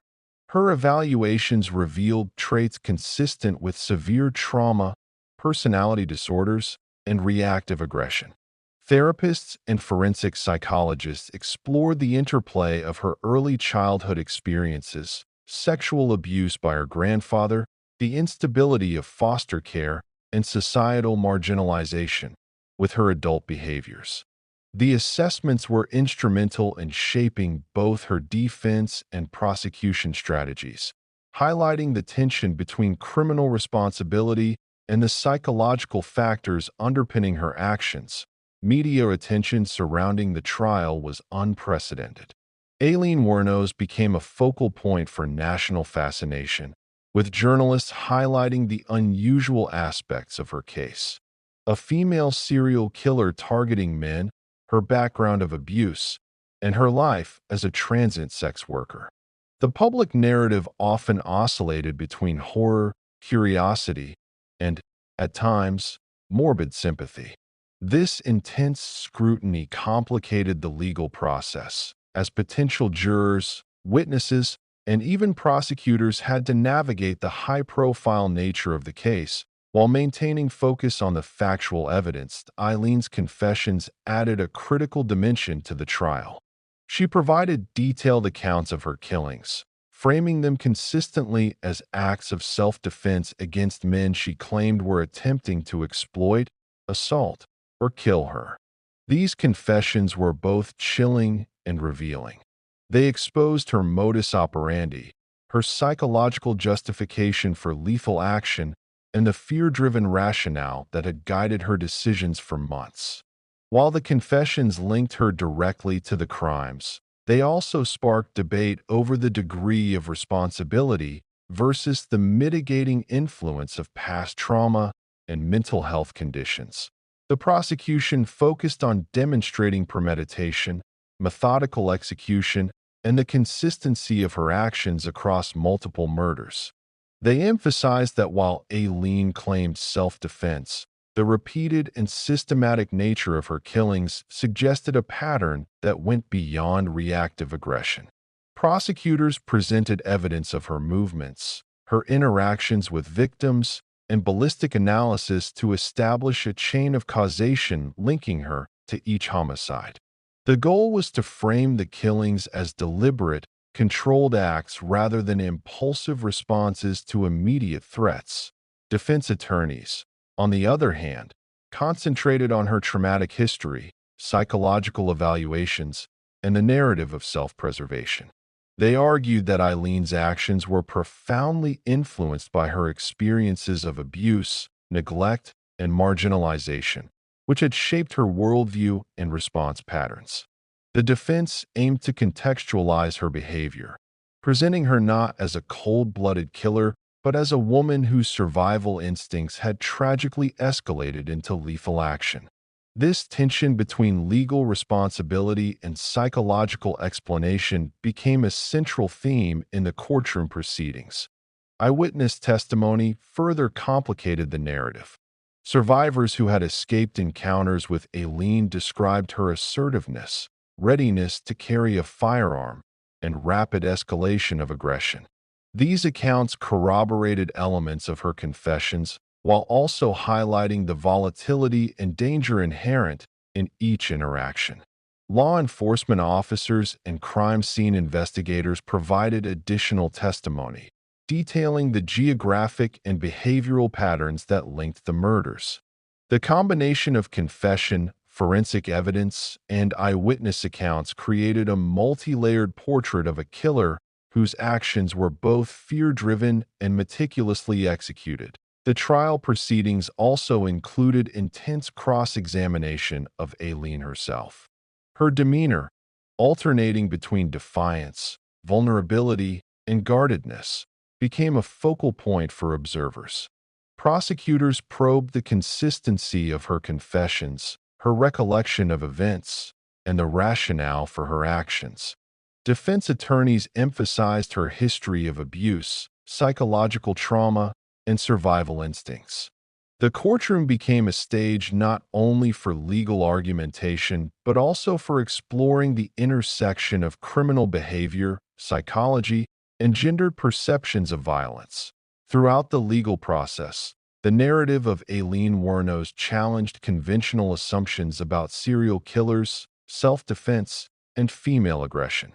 Jurors, legal professionals, and the public grappled with the juxtaposition of her traumatic past against the severity and consistency of her crimes. The trial illuminated the complexities of determining culpability in cases where psychological trauma, gender, and situational perception intersect with violent criminal behavior. Ultimately, the initial stages of the trial emphasized the breadth of evidence against her while also acknowledging the psychological and societal factors that contributed to her actions. The legal proceedings were meticulous, high stakes, and deeply compelling, drawing attention to both the horrors of her killing spree and the broader implications of understanding criminal behavior through the lens of trauma, gender, and environment. As the trial progressed, Aileen Wuornos' confessions became central to the proceedings, providing a stark window into her mindset and methodology. Each admission was laden with fear, justification, and survival-driven rationale. She recounted the moments leading to each homicide with chilling clarity, often emphasizing the perceived threats posed by her victims. In her perspective, the killings were defensive, a preemptive assertion of control in situations where she believed her life or autonomy was at risk. While these confessions were legally damning, they also humanized her in the eyes of some, revealing a woman shaped by relentless trauma, distrust, and survival imperatives. The prosecution meticulously analyzed these confessions, juxtaposing them against forensic and ballistic evidence. Investigators demonstrated that Eileen's narrative, while framed as self-defense, aligned with a pattern of premeditation. The locations of the murders, her method of targeting vulnerable men, and the consistency of her actions suggested deliberate decision-making rather than impulsive reaction. Prosecutors argued that while fear may have motivated her behavior, the systematic approach, choosing isolated highways, engaging victims in a controlled manner, and executing the killings swiftly, reflected calculated aggression rather than spontaneous defense. Defense attorneys focused on contextualizing Eileen's actions within a broader psychological framework. They emphasized her early experiences of abuse, sexual assault by her grandfather, neglect in foster care, and years of marginalization as a transient woman. This history, they argued, profoundly influenced her perception of threat and her response mechanisms. Expert psychologists testified to the enduring impact of trauma on cognitive processing and behavioral decision-making, suggesting that Eileen's aggressive responses were deeply rooted in learned survival strategies rather than innate malice. The defense sought to humanize her, presenting her as a product of systemic failure, social neglect, and repeated victimization. Media scrutiny intensified during this period. National outlets covered the trial extensively, framing Aileen as a figure both horrifying and enigmatic. The unusual nature of her case, a female serial killer targeting men, captured public fascination, and coverage often oscillated between sensationalism and analysis. Journalists explored her background, her transient lifestyle, and her relationship with Tyria, weaving narratives that painted a complex picture of violence, trauma, and marginalization. This intense media presence created additional pressure for the court to maintain procedural rigor and ensure that public perception did not interfere with the integrity of the trial. Witness testimony provided additional layers of complexity. Survivors of encounters with Aileen offered accounts of her assertiveness, volatility, and readiness to escalate confrontations. These testimonies aligned with both her confessions and the behavioral profiles developed by law enforcement. The courtroom became a space where multiple perspectives, self-reported motivations, forensic evidence, and eyewitness experiences intersected, creating a multidimensional understanding of her actions. Each testimony contributed to the narrative of a woman whose life had been defined by fear, aggression, and a constant negotiation with danger. Legal debates centered on the interpretation of self-defense versus premeditation. The prosecution maintained that while Aileen may have perceived threats, the repeated nature of her killings, the selection of vulnerable victims, and the use of firearms at close range indicated intent beyond immediate defense. The defense countered that her perception of danger was shaped by decades of trauma and marginalization, suggesting that her actions were reactive rather than deliberate. This tension underscored one of the most challenging aspects of the trial, distinguishing between genuine self-protection and calculated lethality. That Aileen's interactions with the court revealed a complex personality.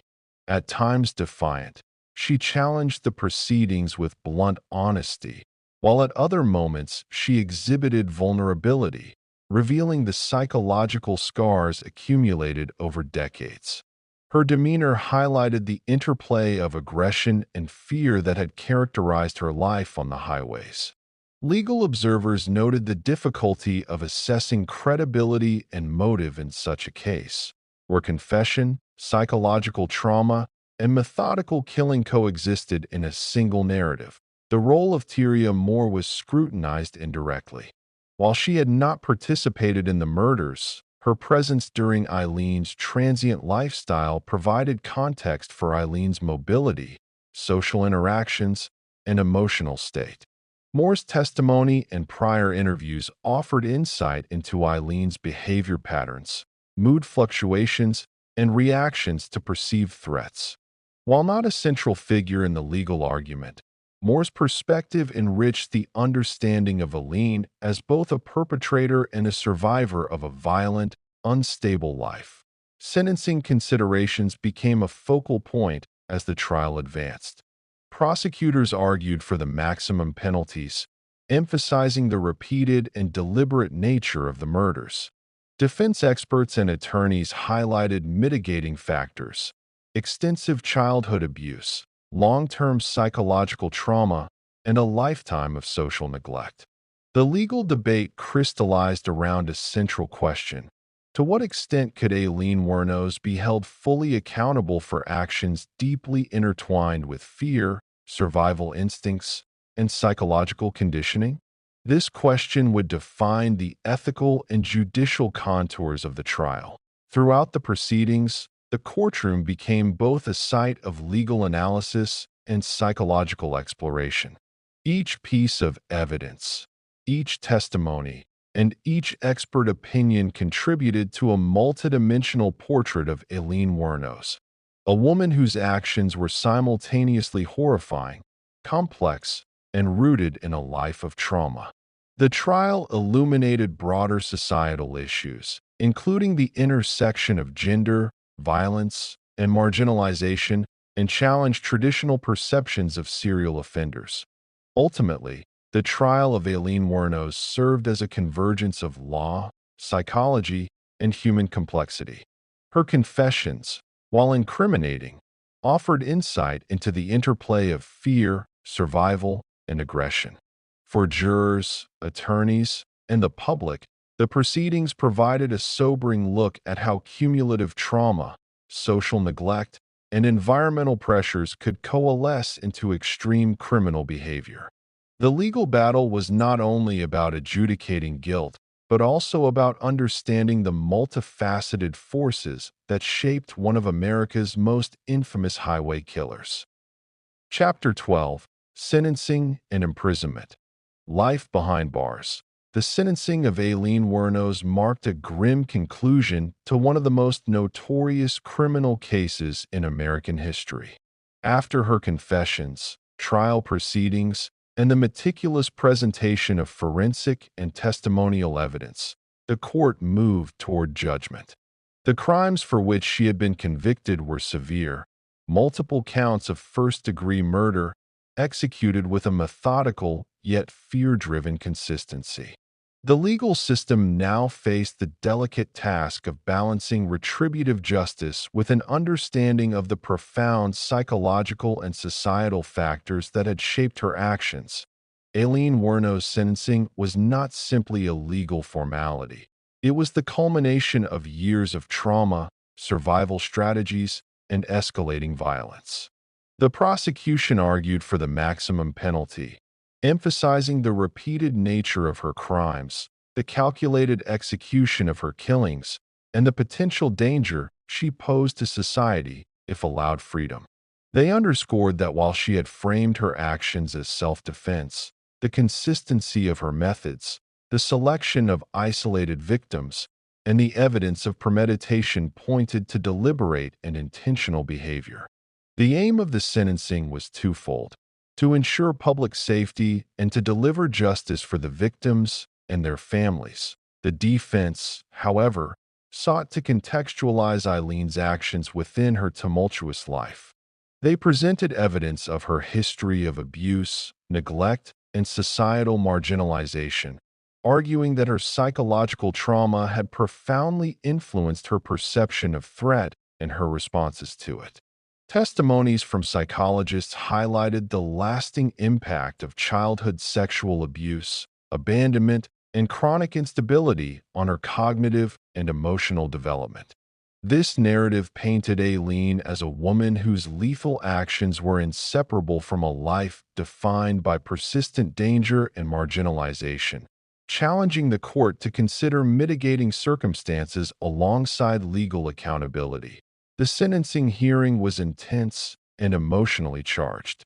Victims' families recounted the devastating loss of their loved ones, highlighting the human cost of Eileen's actions.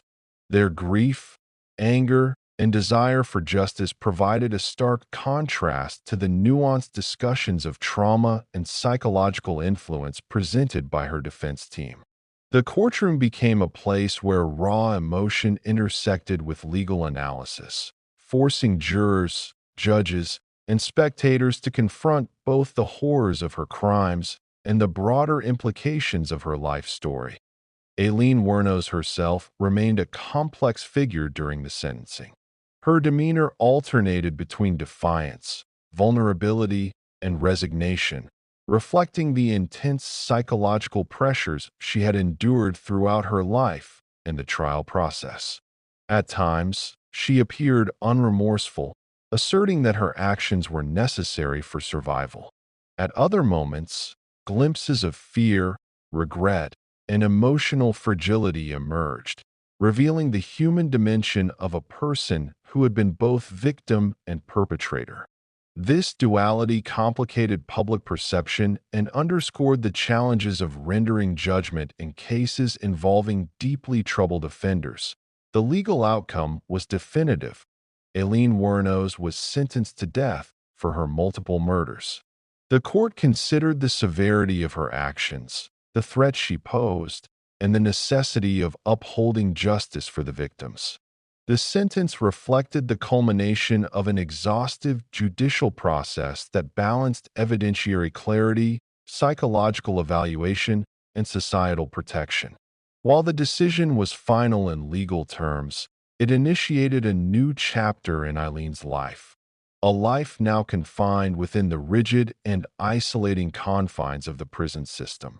Incarceration presented a unique environment for Aileen, contrasting starkly with the mobility and autonomy she had experienced during her life on the highways.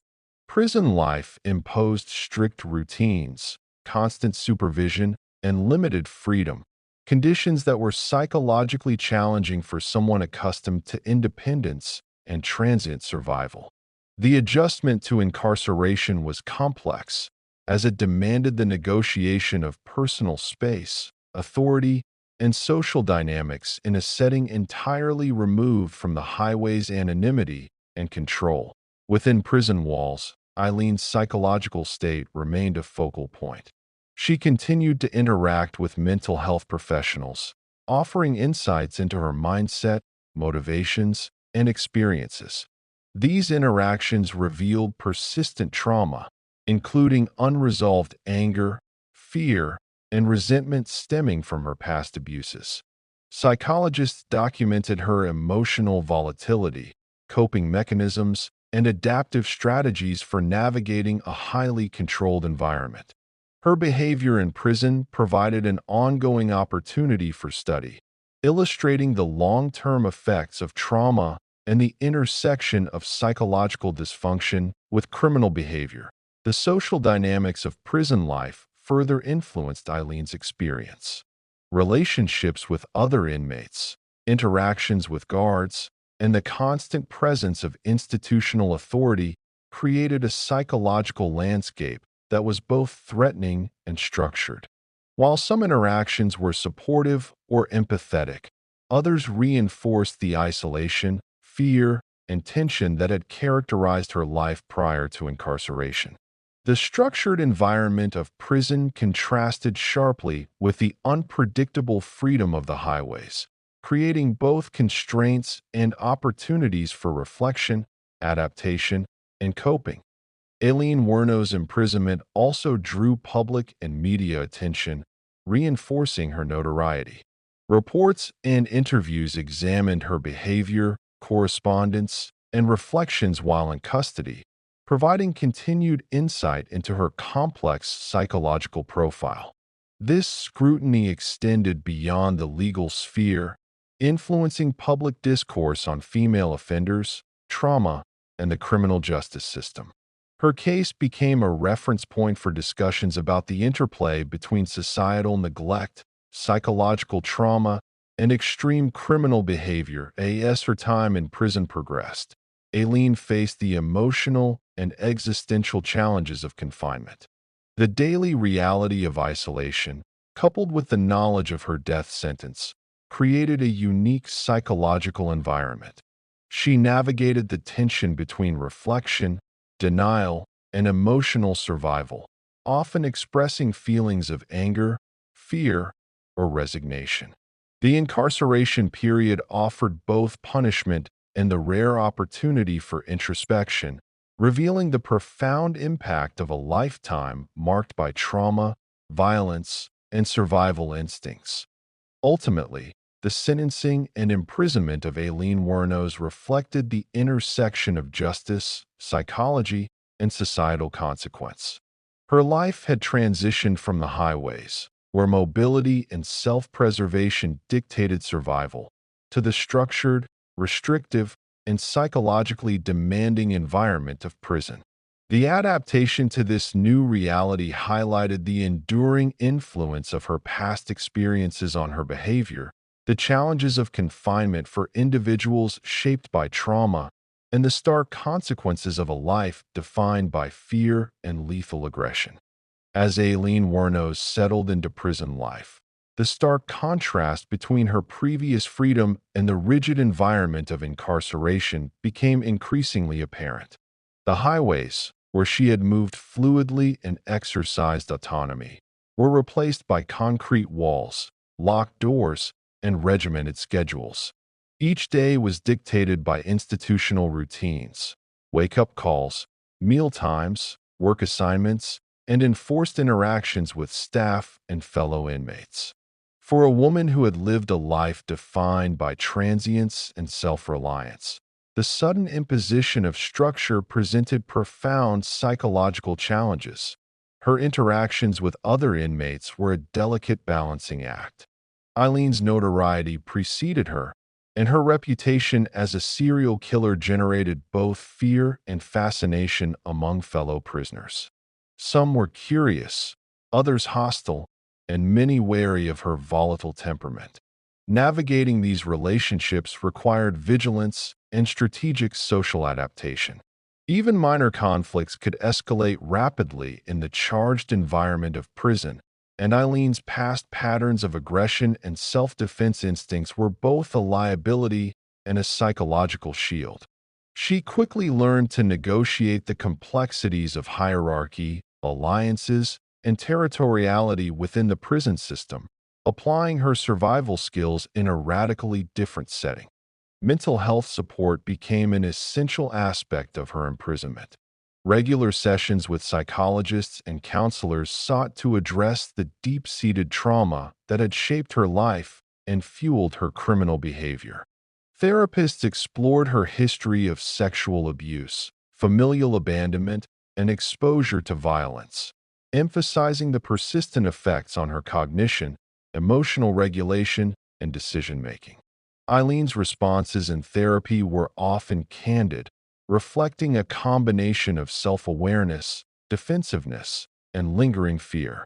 She recounted experiences of exploitation and aggression with vivid detail, illustrating how these formative events had cemented a worldview in which survival required vigilance, assertiveness, and sometimes lethal action. In addition to therapy, Aileen engaged in limited educational and rehabilitative programs available to inmates. These programs provided structured activity, mental engagement, and an outlet for reflection. While participation was sporadic and influenced by her emotional volatility, these efforts allowed glimpses into her capacity for insight, expression, and self-analysis. Even in the constrained and often harsh environment of prison, she demonstrated the ability to articulate the reasoning behind her actions, reflecting both psychological complexity and an enduring need to contextualize her behavior within her traumatic past. Media attention continued to follow her incarceration. Journalists, documentary filmmakers, and writers sought interviews, correspondence, and commentary, drawn by the unique intersection of gender, criminality, and psychological complexity her case presented. This ongoing scrutiny amplified her notoriety and added layers of external pressure. Correspondence with media outlets revealed both defiance and introspection, as she expressed frustration with public perception, fear of misrepresentation, and occasional attempts to justify her actions as defensive measures. The media's attention reinforced her identity as both an infamous criminal and a complex psychological subject, bridging public curiosity with the realities of her imprisonment. That Eileen's relationship with death row procedures further influenced her psychological state. The knowledge of her impending execution, along with the legal procedures and appeals process, created a continuous undercurrent of tension. Death row regulations, limited movement, and heightened security measures contributed to a sense of confinement that was both physical and existential. She experienced periods of intense anxiety, depression, and reflection, grappling with the consequences of her actions and the inevitability of her sentence. The daily reality of mortality, coupled with isolation, magnified both her trauma and her capacity for introspection. Interactions with correctional staff were equally complex. Some guards approached her with professional detachment, while others were intrigued or unsettled by her history and psychological profile. Maintaining compliance, avoiding conflict, and navigating authority figures became crucial for personal safety and daily functioning. Eileen's previous life of independence and self-reliance contrasted sharply with the enforced obedience of prison life, requiring constant adaptation and vigilance. Her behavior in these interactions oscillated between defiance, negotiation, and occasional cooperation, reflecting a deep awareness of the power dynamics inherent in incarceration. The broader implications of her imprisonment were significant. Aileen Wuornos' case became a focal point for discussions about female criminality, trauma-informed sentencing, and the intersection of psychology with the law. Scholars and criminal justice experts examined how cumulative abuse, societal marginalization, and environmental pressures could culminate in extreme criminal behavior. Her case provided a unique lens through which to explore questions of culpability, rehabilitation potential, and the societal responsibility to address underlying factors contributing to violent crime. Despite the structured environment, Aileen retained a complex internal world shaped by reflection, anger, and unresolved trauma. She wrote letters, expressed emotions through personal narratives, and occasionally engaged with mental health professionals to analyze her motivations. These outlets provided limited release but underscored the enduring psychological imprint of her formative experiences. The intersection of fear, aggression, survival instincts, and reflection created a layered portrait of a woman simultaneously defined by her past, her crimes, and her adaptation to the rigid structure of incarceration. Ultimately, Aileen Wuornos' life behind bars reflected both the consequences of her actions and the continuation of her psychological journey. Imprisonment imposed structure, safety, and restriction, yet it also amplified her introspection and engagement with her trauma. The prison environment provided a stark contrast to the highways she had once navigated freely, demanding adaptation, reflection, and a confrontation with the consequences of decades of fear-driven survival and lethal aggression. Her incarceration became a continuation of her narrative, offering insights into the enduring impact of trauma, the complexities of human behavior, and the stark realities of life on death row. Chapter 13: Appeals, Public Debate, and Media Portrayal. The period following Aileen Wuornos' sentencing marked a new phase in her story, one dominated by legal appeals, public scrutiny, and intense media portrayal. Once her conviction and death sentence were finalized, her legal team immediately set about filing appeals, seeking to overturn or at least mitigate the outcome. These appeals raised complex legal questions, blending considerations of procedural fairness, the reliability of confessions, mental competency, and the mitigating influence of psychological trauma. For the public, the unfolding legal battle became intertwined with sensational media coverage, shaping perceptions of Aileen as both a feared killer and a tragic, troubled woman. Her legal team argued that the trial had not fully accounted for her mental state at the time of the murders. Psychological evaluations conducted during incarceration highlighted severe personality disorders, chronic trauma, and reactive aggression shaped by decades of abuse. Defense attorneys claimed that these factors impaired her judgment and contributed directly to her decision-making during each killing. They asserted that, had the jury been presented with a more comprehensive understanding of her psychological condition, the outcomes, particularly the imposition of the death penalty, might have been different. These appeals framed the case as a convergence of criminal responsibility and trauma-driven behavior, challenging traditional legal notions of culpability. The appeals process was extensive, encompassing multiple levels of Florida's judicial system. Initial appeals focused on procedural errors, the admissibility of certain confessions, and claims of ineffective counsel.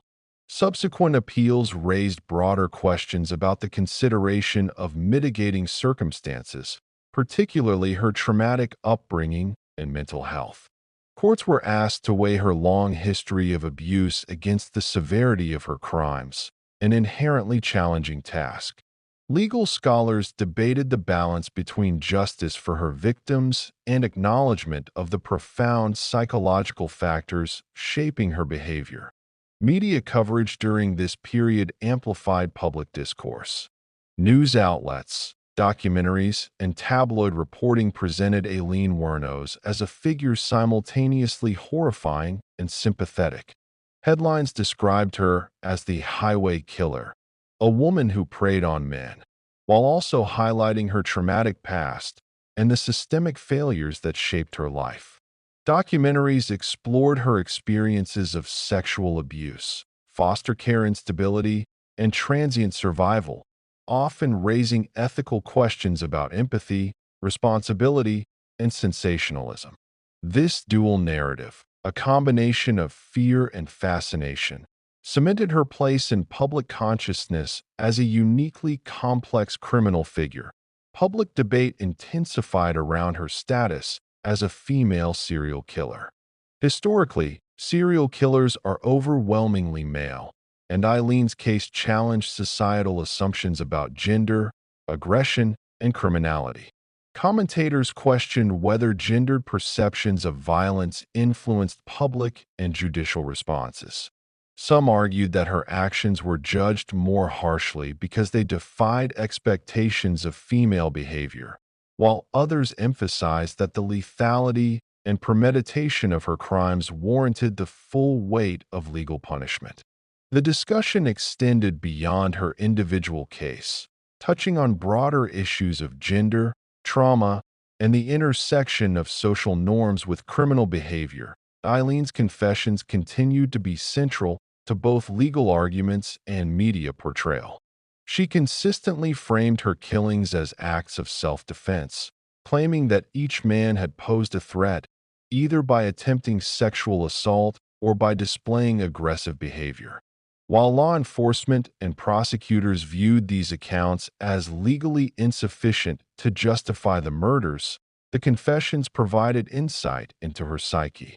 They highlighted a worldview shaped by fear, past trauma, and survival instincts, illuminating the psychological landscape that had guided her decisions during her killing spree. The media portrayal often emphasized dramatic and sensational elements. Documentaries and news segments focused on her crimes, her relationship with Tyria Moore, and her volatile personality. Interviews with law enforcement, survivors, and legal experts provided a multifaceted view of her actions, often framing them within a narrative of fear-driven survival juxtaposed with deliberate lethality. This coverage shaped public perception, influencing both empathy and revulsion, while also raising questions about the ethics of depicting real-life criminal behavior for mass consumption. Academics and criminal psychologists began analyzing the case as a study in trauma-driven criminality. Eileen's life, marked by sexual abuse, abandonment, foster care instability, and social marginalization, offered a lens through which to examine how systemic neglect can escalate into extreme criminal behavior. Scholars debated the degree to which her actions were products of environmental pressures versus autonomous choice, a tension central to both legal appeals and public discourse. This analysis extended beyond her specific crimes, informing broader conversations about female offenders, violence, and the intersection of psychology and the law. During this period, Aileen engaged with her legal counsel, participating in discussions about the strategy and content of her appeals. She expressed frustration, defensiveness, and occasional acknowledgement of her past, reflecting the complexity of her psychological state. While the appeals process offered hope of mitigation or reversal, it also subjected her to repeated recounting of traumatic experiences and detailed analysis of her criminal behavior. The psychological toll of revisiting these events was significant, creating a dynamic interplay between legal advocacy and personal reflection. Public interest in Eileen's case was further fueled by interviews, letters, and occasional media statements. She articulated a mixture of defiance, fear, and rationalization, reinforcing the dual narrative of dangerous criminality and psychological vulnerability. The media highlighted these communications, often juxtaposing her violent history with her traumatic past, deepening public fascination. Aileen became emblematic of a broader societal conversation: how to reconcile heinous criminal actions with the mitigating influences of trauma, neglect, and systemic failure. Ultimately, this phase of Aileen Wuornos' story, marked by appeals, media scrutiny, and public debate, demonstrated the intricate interplay between the legal system, psychological analysis, and societal perception.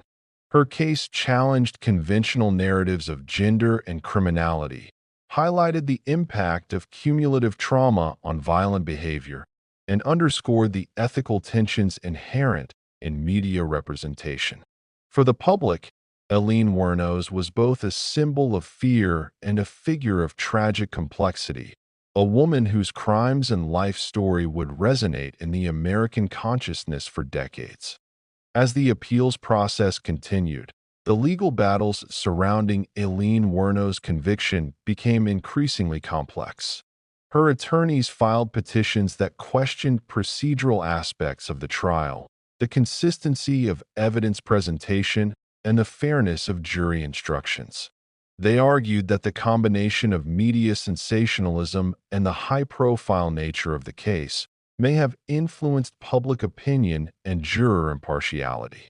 The appeals also focused on her mental health, contending that her psychological condition, shaped by a lifetime of abuse, neglect, and trauma, was insufficiently considered during sentencing. Each appeal represented not only a legal strategy, but also a deeper interrogation of how the justice system accommodates or fails those with profound psychological disturbances. Central to the appeals was the question of whether Eileen's confessions were entirely voluntary and reliable. Her accounts, while detailed, were sometimes contradictory, reflecting both trauma-driven memory distortion and the desire to frame her actions as defensive. Lawyers argued that the confessions, though incriminating, did not account for her impaired perception of threat and her reactive aggression, which were the result of prolonged trauma. Forensic psychologists provided testimony, emphasizing that her interpretation of each encounter was filtered through a lifetime of fear and survival instincts. They argued that this lens fundamentally shaped her decisions and cast doubt on whether she acted with full criminal intent in a traditional legal sense. Public debate continued to swirl around her case, fueled by media coverage that juxtaposed horror and empathy. News outlets, magazines, and television documentaries explored her violent acts while delving into her troubled past, creating a complex narrative that blurred the line between criminal infamy and tragic victimhood. Audiences were confronted with a woman who defied conventional expectations, a female serial killer whose motives were rooted in fear and trauma rather than psychopathy alone. Commentators debated the ethical implications of media sensationalism, questioning whether coverage of her crimes inadvertently glorified her violence or, conversely, humanized her in ways that challenged traditional notions of justice. The portrayal of Aileen in documentaries and films intensified public fascination. Creators highlighted her troubled upbringing, her relationship with Tyria and her violent encounters along Florida highways. These portrayals often emphasized the psychological dimensions of her life, presenting her as a study in trauma, marginalization, and survival. The narratives explored how a combination of personal history and societal neglect culminated in lethal behavior, prompting discussions about the responsibility of society to intervene before such destructive patterns emerge. While these portrayals attracted criticism for sensationalism, they also provided a platform for nuanced conversations about gender, violence, and trauma-informed justice. Legal scholars and criminal psychologists used Eileen's case to examine the intersection of gender, crime, and societal expectations. Female serial killers are rare, and Eileen's behavior challenged long-held assumptions about women's capacity for lethal violence. Experts debated whether gender influenced public perception, courtroom strategy, and sentencing outcomes. Some argued that societal stereotypes about women as nurturing and passive shaped both media narratives and the judicial approach to her case, complicating the interpretation of her actions and her psychological profile. Others highlighted that her lethality, premeditation, and strategic behavior required objective evaluation independent of gendered expectations. During this period, Aileen maintained intermittent communication with her attorneys, expressing a mix of frustration, anger, and rationalization. She repeatedly emphasized that her killings were defensive and necessary for survival, framing herself as both victim and avenger. These communications were sometimes publicized, reinforcing the dual narrative that had defined her media portrayal: a lethal highway killer and a woman shaped by relentless trauma. Her letters and statements offered insights into her psychology, revealing patterns of thinking that combined hypervigilance, mistrust, and a desire to assert control in situations where she felt threatened. The appeals process also brought attention to systemic issues within the criminal justice system. Legal experts discussed whether the courts had adequately considered the mitigating impact of trauma, the availability of mental health resources, and the influence of high-profile media coverage. Eileen's case became a focal point for debates about death penalty procedures, the treatment of female offenders, and the role of psychological evaluation in determining culpability. Scholars argued that her case highlighted gaps in the system's ability to balance punishment with understanding the underlying factors driving criminal behavior. Media narratives frequently explored her interpersonal relationships, particularly with Tyria Moore, offering context for her transient lifestyle, emotional support structures, and behavioral patterns. Moore's perspective provided indirect insight into Eileen's daily life, her interactions with potential victims, and her coping mechanisms. While not legally implicated, Moore's presence in Eileen's life underscored the complex social dynamics influencing her behavior and illuminated the ways in which personal relationships intersected with criminal conduct. Despite repeated appeals, the courts ultimately upheld her conviction and death sentence. Legal avenues for reversal or mitigation were exhausted, reaffirming the judicial judgment that her crimes warranted the ultimate penalty. This outcome did not diminish public fascination or media scrutiny. Rather, it solidified Aileen Wuornos' status as a symbol of both horror and tragic complexity.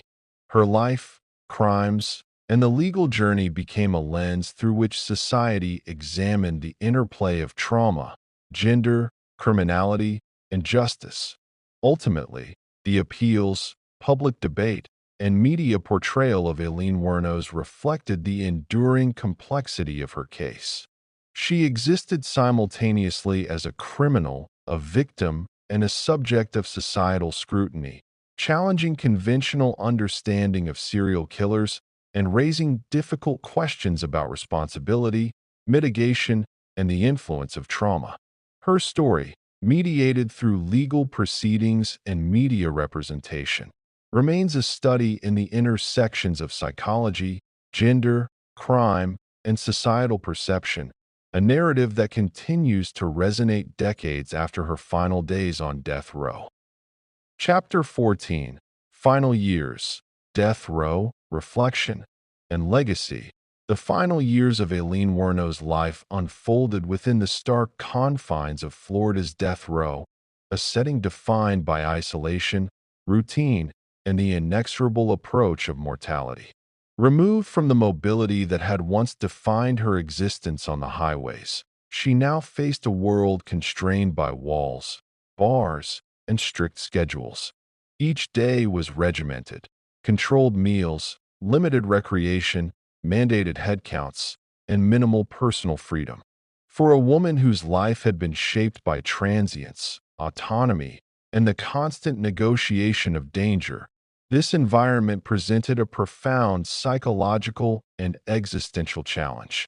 Death row, by design, emphasized both containment and reflection. Eileen's isolation was physical, emotional, and social, limiting interactions to the bare minimum necessary for survival within the institutional framework. While other inmates could interact during work assignments or recreational periods, her notoriety, volatile temperament, and the strict security measures surrounding her sentence further curtailed social engagement. Each encounter was governed by power dynamics and surveillance, reinforcing the reality of her constrained existence and emphasizing the stark contrast between life on the highways and life behind bars. During these years, Aileen continued to engage with mental health professionals, offering a window into the long-term effects of trauma and violent behavior. Her interactions revealed persistent emotional volatility, deep-seated fear, and intermittent moments of introspection. She recounted experiences of sexual abuse, neglect, and abandonment, reflecting on how these formative events had shaped her perception of threat and her survival strategies. Psychologists documented recurring patterns, hypervigilance, impulsive aggression, and an intense preoccupation with personal safety. These sessions not only provided insight into her psychological state, but also served as rare avenues for expression and reflection in an otherwise restrictive environment. That Eileen's correspondence with the outside world, including letters to attorneys, journalists, and acquaintances, reflected a complex mixture of defiance, rationalization, and emotional vulnerability. She frequently framed her past actions as defensive, asserting that each killing had been a reaction to imminent danger. At the same time, her letters revealed moments of remorse, fear of death, and contemplation of her life's trajectory. These communications highlighted the duality of her existence, simultaneously a criminal condemned by society and a human being grappling with profound trauma and the consequences of her actions. Media attention persisted, with journalists and documentarians exploring her life, crimes, and reflections from death row. Eileen's notoriety made her a subject of fascination and controversy, drawing both public condemnation and morbid curiosity. Coverage often highlighted the tension between her violent past and her complex personal history, presenting a narrative that challenged simple categorization. Through interviews, letters, and public records, she became a lens through which society examined questions of gender, trauma, criminality, and the ethics of capital punishment. Her relationship with Tyria Moore remained a source of emotional complexity. While Moore was no longer actively involved in her life, their past bond provided insight into Eileen's emotional landscape. Moore had been both a companion and stabilizing presence during the period of her killings, and reflection on this relationship revealed aspects of attachment, dependency, and the human need for connection even amidst a life defined by violence. The emotional resonance of this relationship persisted in her thoughts, shaping her reflections on trust, vulnerability, and personal history. Daily routines on death row shaped Eileen's sense of time, identity, and agency. The monotony of meals, counts, recreation, and observation imposed a rigid structure that contrasted sharply with the spontaneity and unpredictability of her highway life. Even within these constraints, she exhibited moments of adaptation, reading, correspondence, reflection, and occasional creative expression. These activities offered mental stimulation and an outlet for processing her past, illustrating the ways in which individuals adapt to environments that are highly controlled and psychologically demanding. Psychological analyses during this period emphasized the cumulative impact of her lifetime experiences. Eileen's behavior reflected a combination of early trauma, survival-driven aggression, and psychological adaptation to extreme circumstances. Mental health professionals noted that her patterns of distrust, vigilance, and hyperreactivity were not simply criminal traits, but adaptive responses to decades of exposure to threat and instability. Her time on death row provided a unique opportunity to study the enduring effects of trauma, particularly when intersecting with the extreme consequences of violent criminal behavior. Ethical debates regarding her impending execution intensified during these years. Advocates against capital punishment cited her history of abuse and psychological impairment as mitigating factors that warranted reconsideration of the death sentence. Supporters of the penalty emphasized the severity and premeditation of her crimes, arguing that justice demanded accountability irrespective of her past traumas. This ongoing discourse reflected broader societal tensions between punishment, rehabilitation, and understanding the impact of cumulative trauma on violent behavior. Aileen Wuornos' reflections during this period were a complex blend of defiance, acceptance, and contemplation. She revisited her actions, her motives, and the trajectory of her life, alternating between rationalization and acknowledgement of the consequences. These moments highlighted the psychological tension inherent in death row confinement. Forced reflection on a life marked by violence and trauma, combined with the relentless certainty of impending execution. Her inner life, largely inaccessible to the outside world, revealed the depth of her psychological complexity and the enduring imprint of a life shaped by fear, aggression, and marginalization. The intersection of public fascination, media scrutiny, and her lived experience created a unique narrative. Aileen Wuornos became not only a subject of criminal justice, but also a figure through which society explored gender, violence, trauma, and mortality. Her death row years offered insight into the human consequences of extreme survival strategies, the impact of societal neglect, and the interplay of psychological trauma with lethal behavior. These final years encapsulated the culmination of a life defined by mobility, fear, and the constant negotiation of danger, now confined within the rigid parameters of death row. During the later years on death row, Aileen Wuornos' psychological state remained a focal point for both mental health professionals and media observers. Her isolation intensified moments of reflection, fear, and anger, creating a complex internal environment that was at once introspective and volatile. Letters, interviews, and her occasional communications revealed a woman grappling with the consequences of her actions, the permanence of her sentence, and the personal history that had shaped her into a figure both notorious and tragic.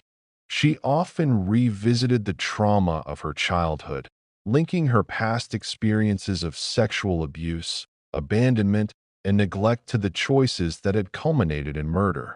These reflections highlighted the enduring influence of formative trauma on adult behavior, illustrating how survival mechanisms developed in early life could manifest in lethal ways under extreme circumstances. Her interactions with the prison system were shaped by both her notoriety and the psychological complexities of her personality. Correctional staff and fellow inmates approached her with caution, awareness of her history, and an understanding of her volatile tendencies. Eileen's ability to adapt to this environment required a delicate balance. She had to maintain personal safety while navigating strict institutional rules and social hierarchies. These adaptations reflected the persistence of survival instincts honed over decades on the highways, demonstrating how deeply ingrained patterns of vigilance, mistrust, and assertiveness remained, even within the confines of a highly controlled environment. Throughout these years, debates over the ethical implications of her execution persisted. Advocates against capital punishment cited her history of trauma and her psychological impairments as compelling reasons to reconsider the death sentence. Scholars, psychologists, and human rights organizations argued that the cumulative impact of abuse and neglect diminished her moral culpability, highlighting systemic failures that had contributed to her development as a violent offender. Opponents, however, emphasized the premeditated and lethal nature of her crimes, insisting that justice demanded accountability, irrespective of her personal history. This ongoing discourse reflected broader societal tensions about punishment, trauma-informed justice, and the ethics of executing individuals whose criminal behavior is inseparable from a lifetime of abuse and marginalization. During this period, Aileen also became a subject of extensive media portrayal.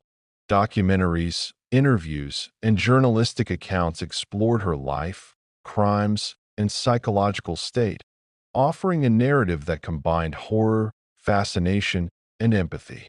These portrayals often emphasized the duality of her existence. A woman capable of lethal violence yet profoundly shaped by cumulative trauma. The media spotlight amplified public debate, prompting discussions about the intersection of gender, violence, mental health, and justice.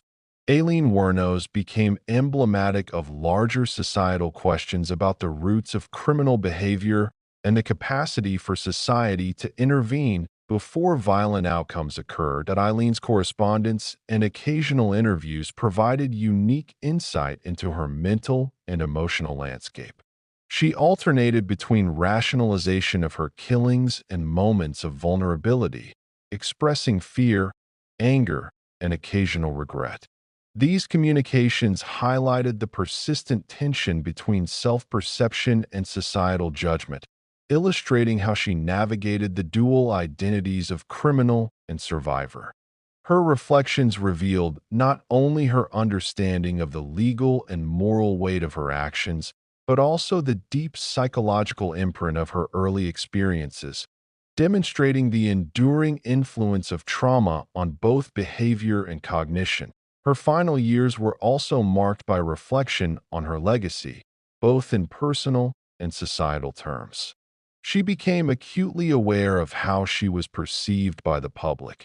As a female serial killer, a tragic figure, and a symbol of the complex interplay between trauma and criminality.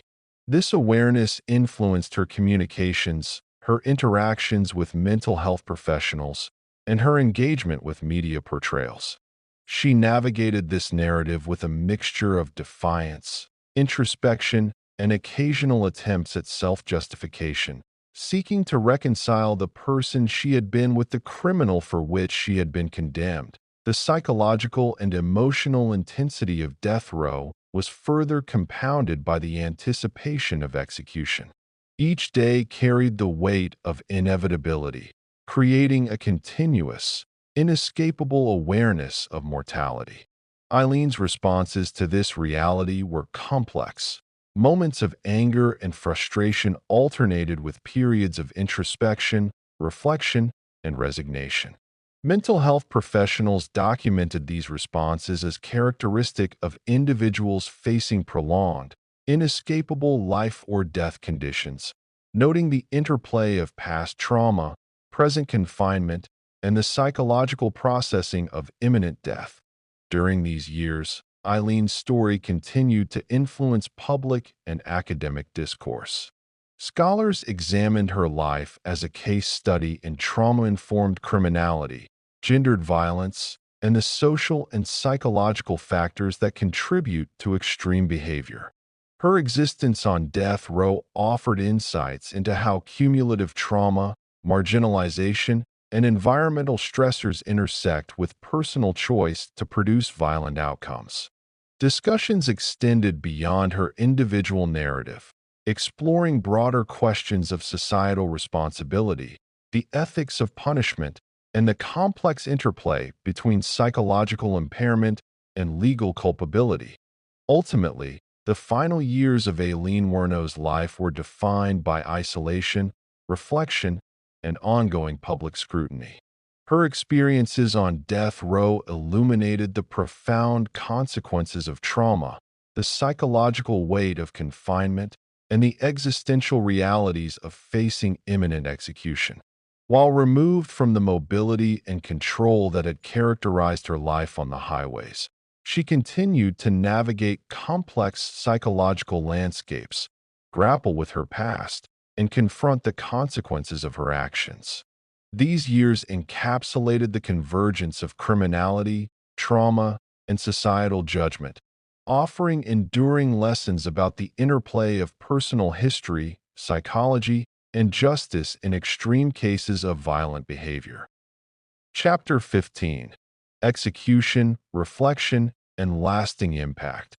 The final chapter of Aileen Wuornos' life was defined by the inexorable approach of her execution, a culmination of decades marked by trauma, survival, and lethal violence. As the date of her death drew near, the gravity of her situation settled into a profound psychological reality. Removed from the transient freedom of the highways and confined to the rigid structure of Florida's death row, she faced a unique existential reckoning.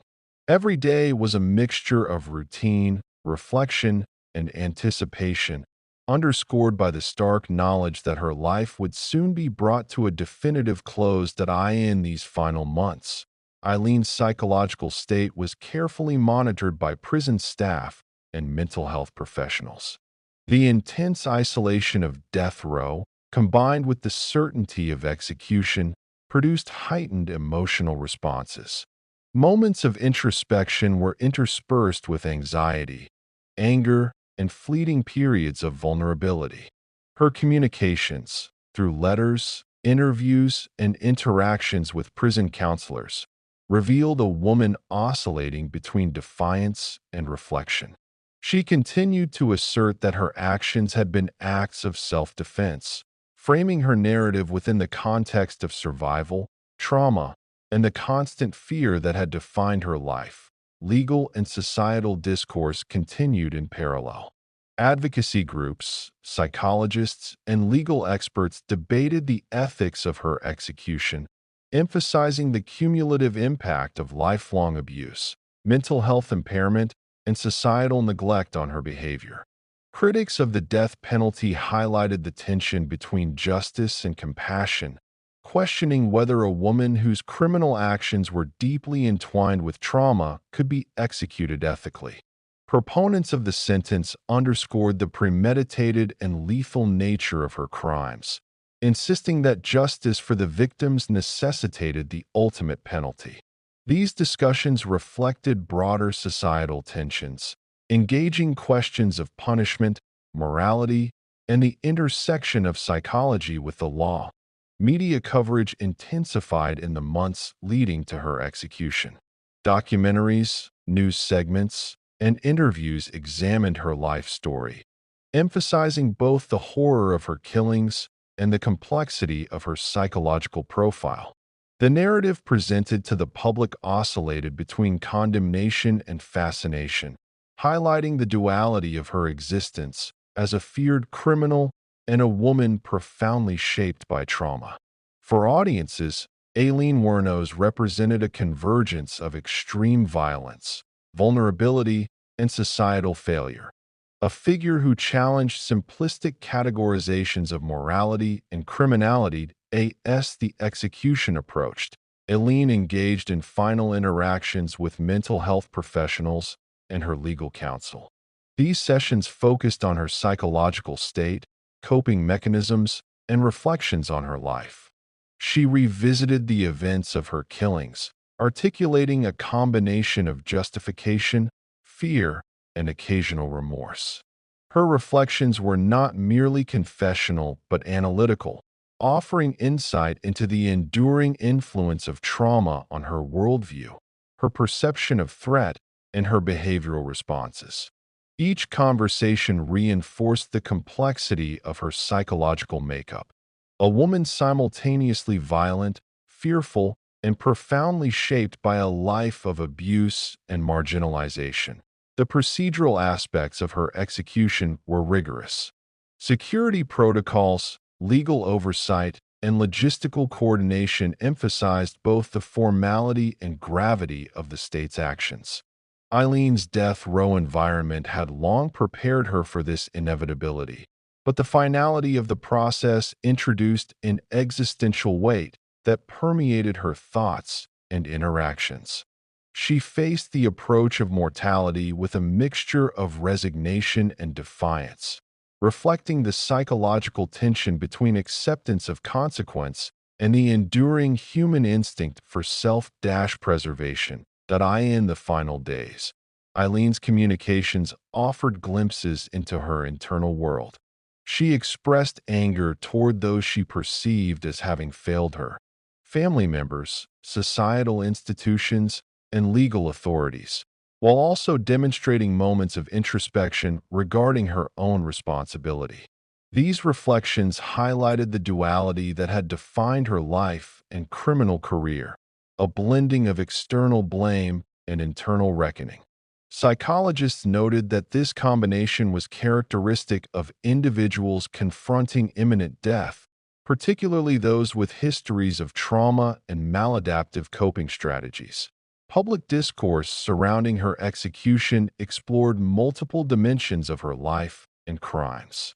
Commentators debated the appropriateness of the death penalty in cases of trauma-driven criminality, the gendered aspects of violent behavior, and the societal responsibility to prevent the conditions that led to her lethal actions. Aileen Wuornos became emblematic not only of criminal behavior, but also of systemic failure, a case study in how early abuse, marginalization, and psychological distress can manifest in extreme violence. This broader reflection extended her impact beyond the immediacy of her crimes, prompting ongoing dialogue about justice, gender, and mental health in society. Her execution also inspired ongoing examination of her life through cultural representation. Films, books, and documentaries analyzed her trajectory from childhood trauma to death row, emphasizing the psychological, societal, and criminal dimensions of her story. These portrayals contributed to her enduring legacy, offering insight into the interplay of trauma, survival, and violent behavior, while also raising ethical questions about the representation of real-life criminals in media.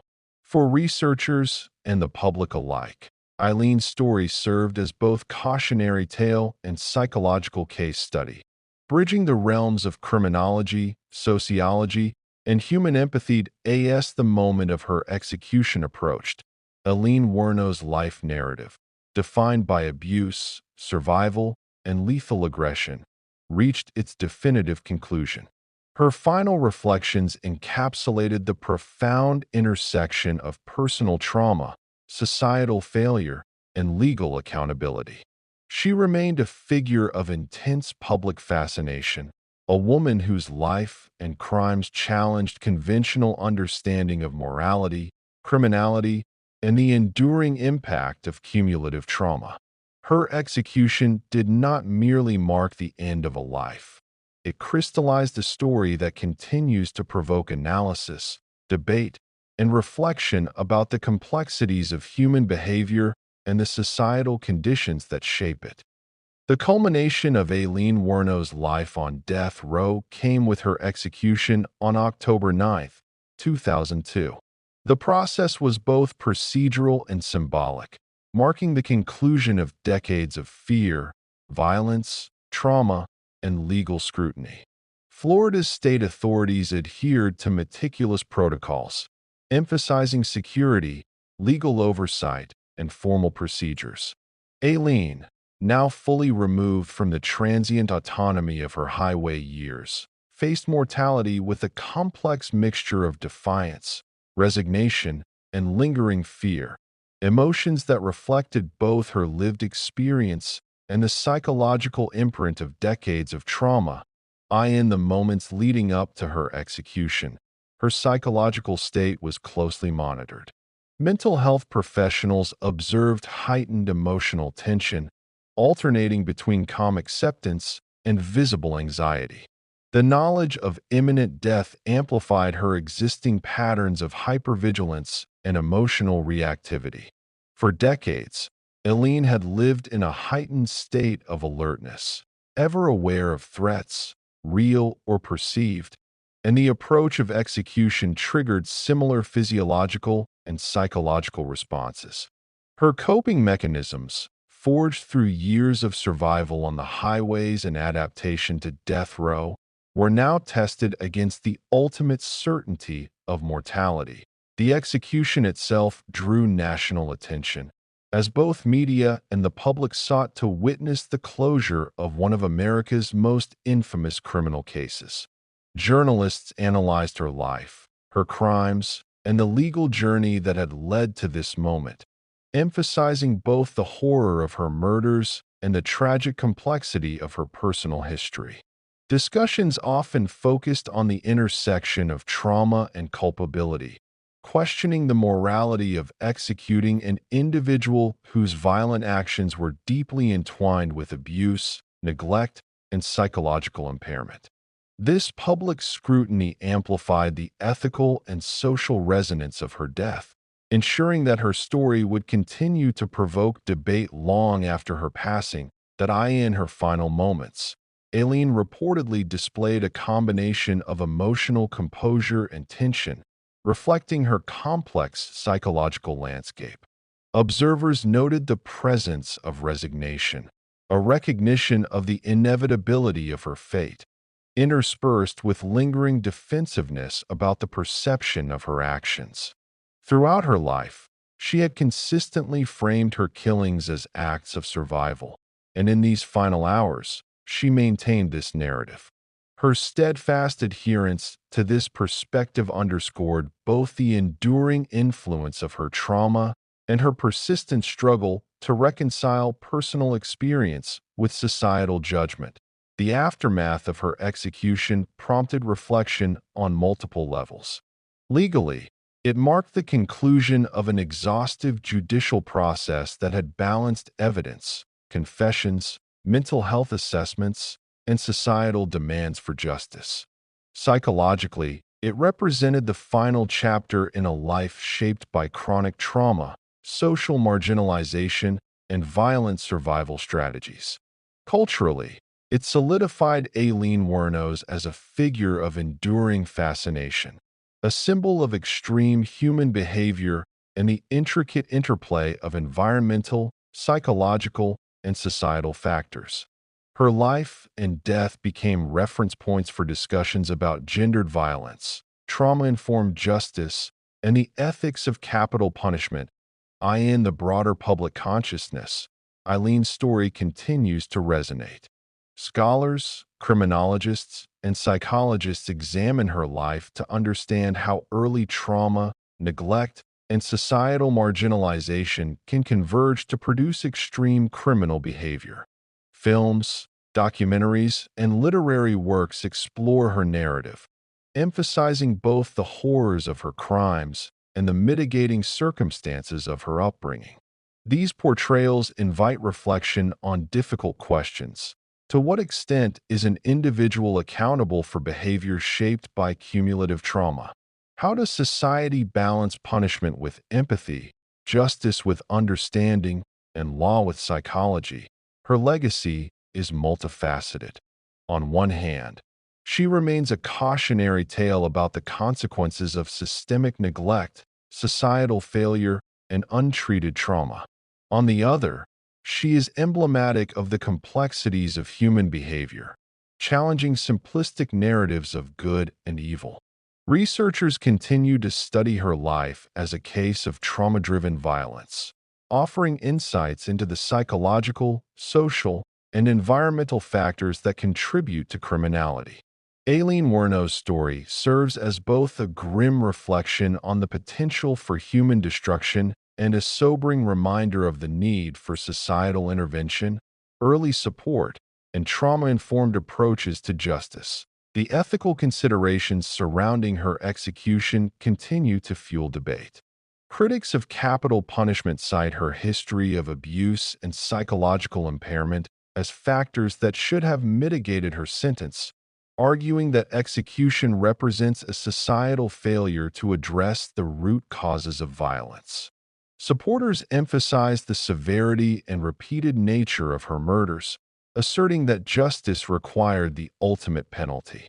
This ongoing tension illustrates the enduring relevance of her case in discussions of morality, law, and psychological complexity, highlighting the challenges inherent in adjudicating extreme criminal behavior influenced by trauma. In the final assessment, Aileen Wuornos' life, crimes, and execution constitute a profound narrative of human complexity. From her tumultuous childhood to her transient, survival-driven existence on the highways, and ultimately to her constrained and reflective years on death row, her story encompasses themes of trauma, violence, survival, and societal response. Her execution did not erase the lessons embedded in her life, but rather cemented them, prompting continued reflection on the intersections of psychology, justice, and society. Aileen Wuornos' enduring impact lies in the questions she leaves behind. How should society interpret the actions of those whose criminality is intertwined with trauma? What balance should exist between punishment and understanding? And how can systems of care, social support, and justice prevent lives from descending into cycles of fear, violence, and tragedy? Her story, marked by violence, reflection, and ultimate mortality, remains a potent, cautionary exploration of human behavior, societal failure, and the profound complexities of justice.